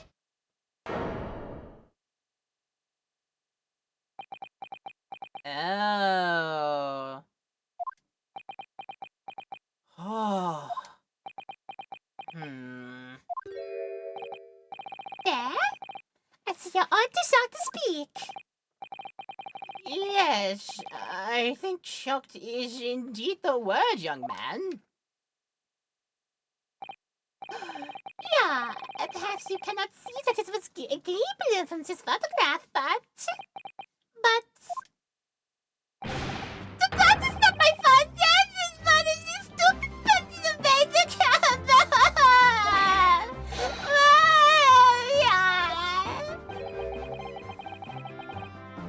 That is one very bohemian sounding cry. I will not do any more just because it's getting late and I don't want to make too much noise. Very well, the court will accept this photograph as evidence. May the child stop crying, please, because I don't like crying children. The photograph of the balloon has been entered to the record, taken by Guts whilst he was riding in the balloon. It shows another balloon that he claims was green and exploded moments after he took the shot.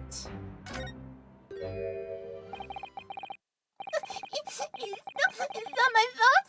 Your fault is the person who made the camera! Well, never mind. I'm sure you'll have plenty of wonderful sepia memories to take home with you. In any case, when exactly did you take the photograph? Well, it was on the day of the big explosion. You don't say.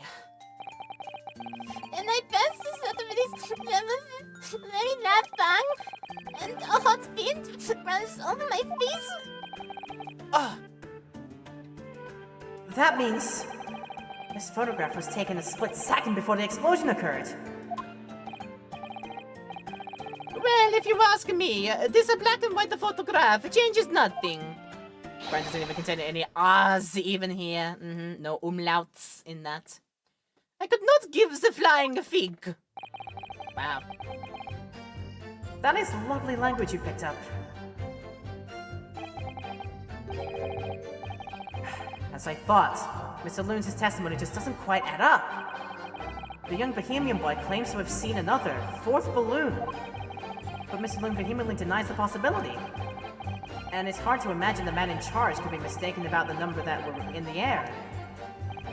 Still, this inconsistency must tell us something, I'm sure.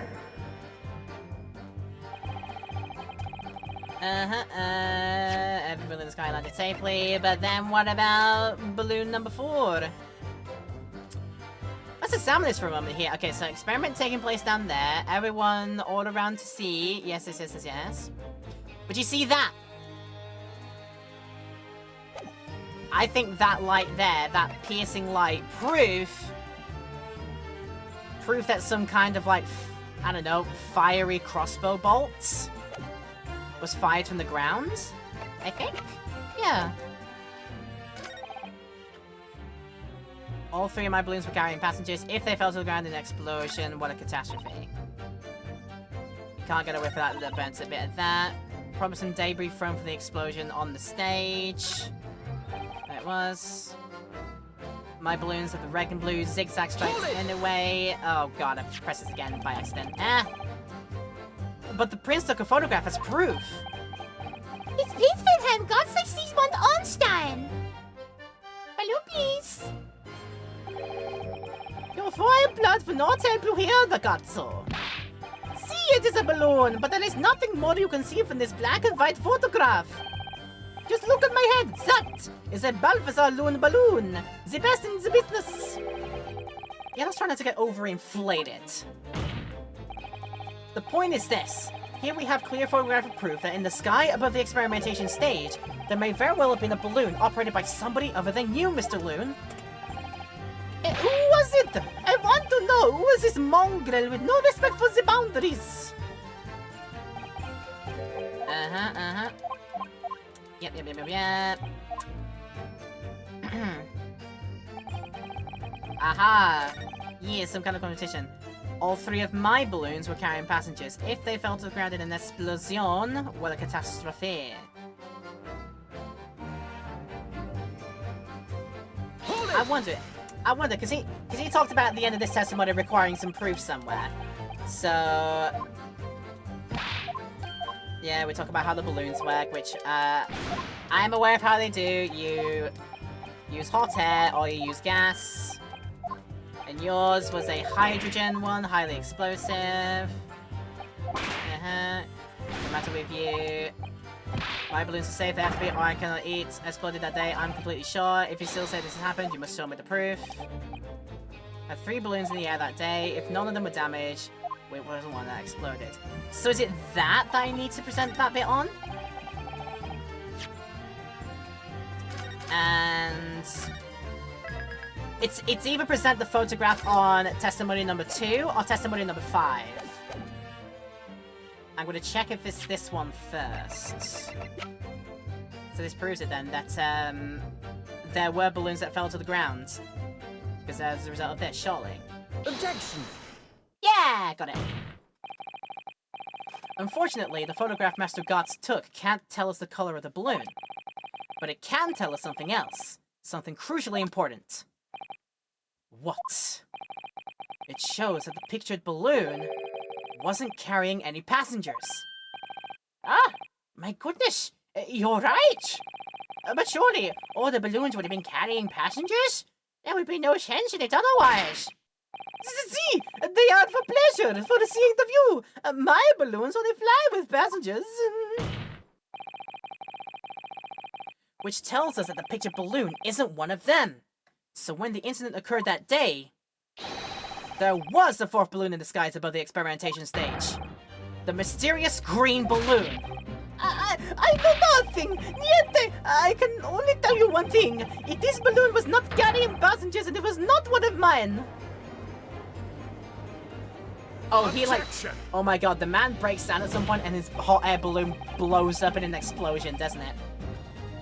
There are illegal tradesmen everywhere you care to look.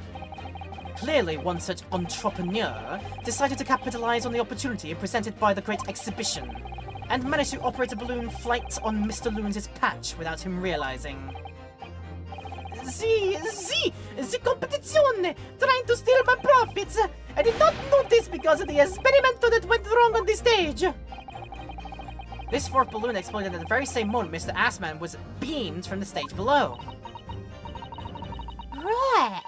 So those scraps that fell to the ground after and left them scorch marks, they didn't come from the stage at all. It was bits of the balloon running down. Well, it had something to do with the pattern you mentioned.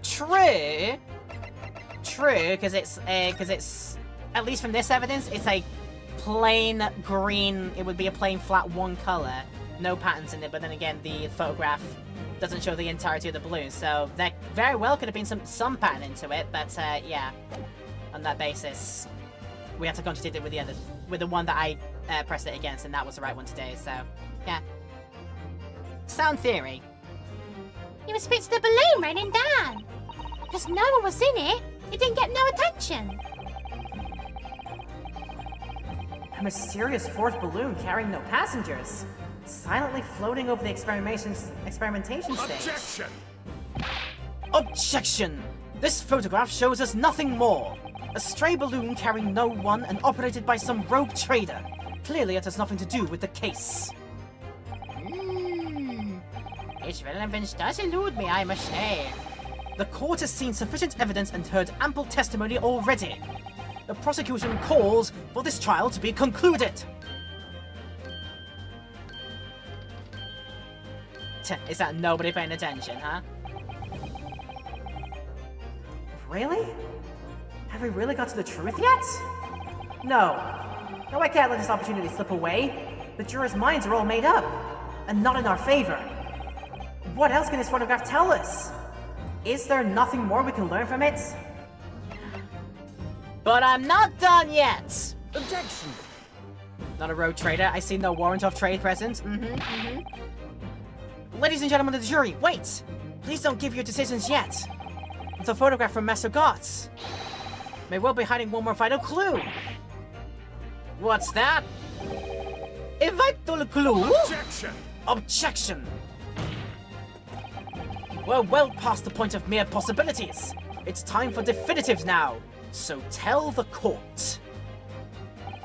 What exactly does this alleged clue in the photograph prove? Cause of the explosion. As I said, something fired from below, potentially from crossbow, which conveniently is in my court record. It's going to happen, I know it. We can reasonably assume that the picture balloon was destroyed in the searing heat of the explosion. Yes, that's right. Yeah, that's right, yeah! It was not my fault! Evidently, you are like 5, aren't you? Because the bird cage from the kinesis machine materialized in the sky where it had been flying. And the balloon, being filled with flammable hydrogen, instantly and explosively ignited. Objection! Objection! No, that's not what happened. What? It would appear that this photograph requires closer examination. Counsel for the defense, you will highlight the location of this alleged clue in the photograph for the court. Of course, my lord. You all need to go to Specsavers, seriously. If you look closely, it's plain enough to see. And what's shown is linked to another piece of evidence we have. In a way that leads to an unbelievable conclusion. The clue that heavily suggests that the real reason behind the real reason the balloon exploded is this streak of light. As I said, some kind of bolt. There it is. Take that! Take that! The timing of this photograph can only be described as miraculous. If you look, you'll notice there's a bright white line that appears to point directly at the balloon. Most likely a ray of light caught incidentally on the film. I'm afraid I can see nothing of the sort. Yeah, you need new glasses, my friend. I really all think you need new glasses. If you look with a magnifying glass, my lord, it becomes clear what the nature of this bright line really is. Goodness, what is that? Undeniably, some flash of light, yes. Oh, golly. Do you think it might be lightning? But it couldn't have been a finer day. I believe we may be looking at fire. A ball of fire And straight for the balloon, like an arrow. Indeed. Even to my aging eyes, it appeared to be a flame of some sort. My word! Are you suggesting this flame struck the hydrogen gas that filled the balloon? Objection! Objection! That's absurd. The balloon would have been 60 feet above the ground at the time. No flame could possibly have reached such a height. Ah ha ha, you sweet summer child. Objection, you sweet summer child. Actually, it's my opinion. The particular piece of evidence found at the scene reveals how that is exactly what did happen. What evidence? If such evidence exists, Counsel, then for goodness sake present it, man! Which evidence explains this mysterious streak of flame that appears to be headed directly for the balloon? Yo, Take that! have a look at this. Take that. This was found hidden at the foot of a small ornamental tree near the scene. Good lord, is that a crossbow? An arrow dipped in oil and set alight could have been shot from this weapon, sending a flaming arrow straight into the hydrogen-filled balloon. Oh, you're suggesting that crossbow was used to deliberately... Blimey! You're right! That streak of light in the photo just looks just like an arrow, doesn't it? The explosion at the balloon, it was... very likely the result of a flaming arrow from this crossbow igniting the hydrogen gas inside it. No! Ow! Garlic and steak through the heart again. Order, order! Counsel, this is an extraordinary supposition. If the aim was to cause the balloon to explode, the shooter could have used a gun, of course. However, there's an obvious reason why that would have been out of the question. The noise of the discharge? Of course! That's right, and possibly some residue that could be used to be incriminating at some point later. By using the crossbow, the projectile could be fired at the balloon silently, Yeah, if someone had shot a gun off in the exhibition grounds, it'd have caused a real panic. But with the base explosion, there was a very big panic anyway, no?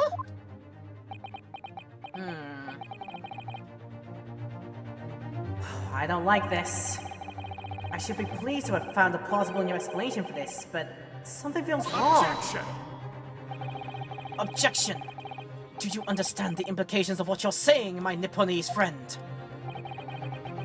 If a flaming arrow did indeed hit the balloon, then obviously it would have exploded. And if the birdcage appeared from the cloud of smoke that ensued... What? Wait a minute! What are you really saying here? I don't get it. Was the birdcage beamed into the sky after all, or... What? My goodness me! Planted already there to stage... To stage a fakery of a death, maybe? Wow. Oh. Now I understand. That's what that sinking feeling is all about. I think there's a good chance... Spare me, Mo. Gonna do some snoozing. That the birdcage was actually concealed inside the balloon all along. It was balloon all along. Oh goodness, I was wrong. What? Did I just hear that correctly, Council? There's no going back now. The horse is bolted.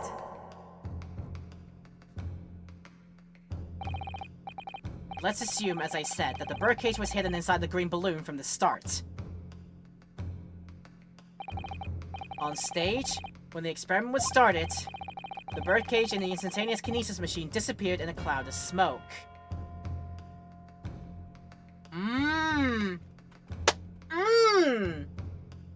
Oh! What's just clicked in my head?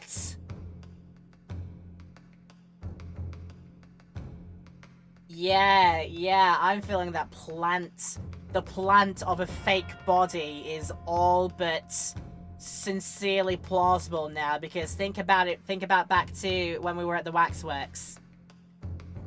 The ransom note for the stolen waxwork figure.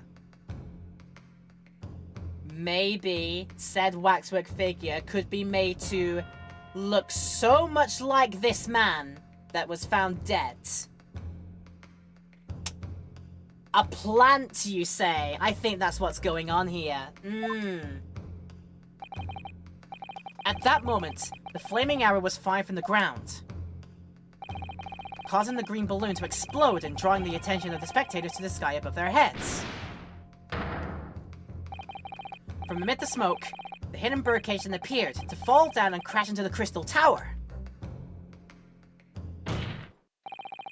I think you'll all agree it's entirely plausible that what I've just described is the real truth behind the miraculous experiment carried out that day. Good grief! Objection! Objection! This is ludicrous! What you've just described is no science experiment. It's child's play. A contemptible display of stage magic. Both Mr. Sholmes and Iris said that the experiment was a scientific impossibility. In which case, this is the only way to explain what happened that day. And in any case, the victim's body was found inside the birdcage in the crystal tower. If the instantaneous kinesis didn't take place, how do you explain that?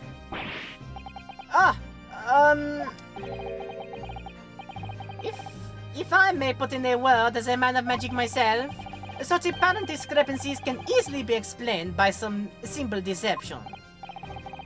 Juror number 3. All that would be needed is a doppelganger, someone who looked very similar to the victim, Mr. Assman, and having this other man appear on stage in front of the show as a body double. Yes, of course!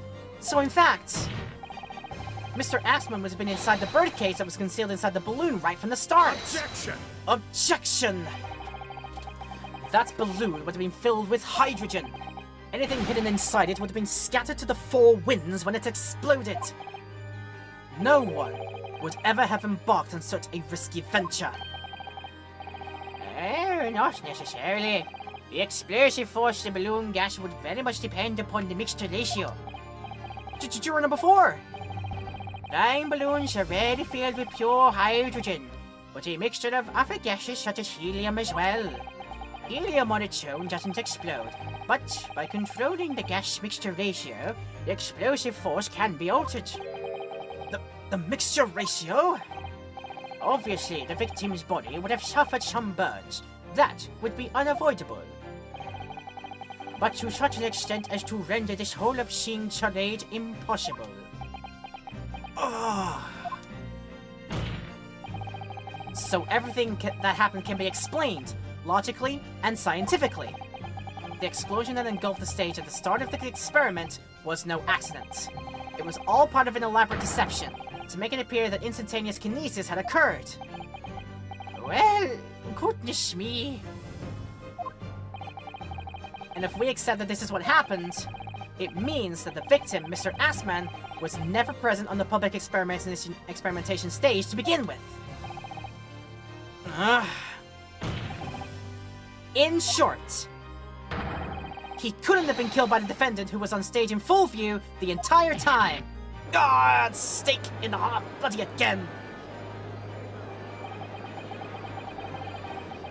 This will be very hard for the prosecution to counter. Lord Vences can't credibly maintain the Professor Harebrained as a suspect now. Woo! Ah! Dude, shut up! Shut up, for God's sake! I do not need you to say any more that can incriminate yourself while trying to still hold yourself up in a positive light here, for Pete's sake. I'll hear what he has to say, though. Bloody hell. Mr. Naruhodo, I appreciate your efforts. Thank you. Professor? Oh, jeez. But you can stop now. Just keep your mouth shut, please. Sorry? What's all this about, Mr. Harebrained?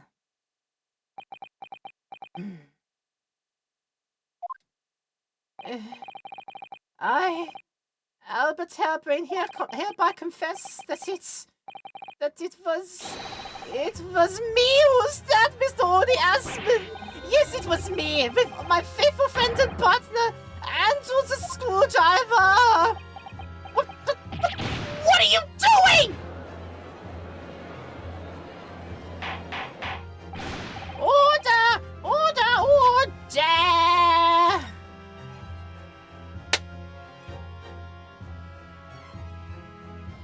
Scientists, particularly this scientist,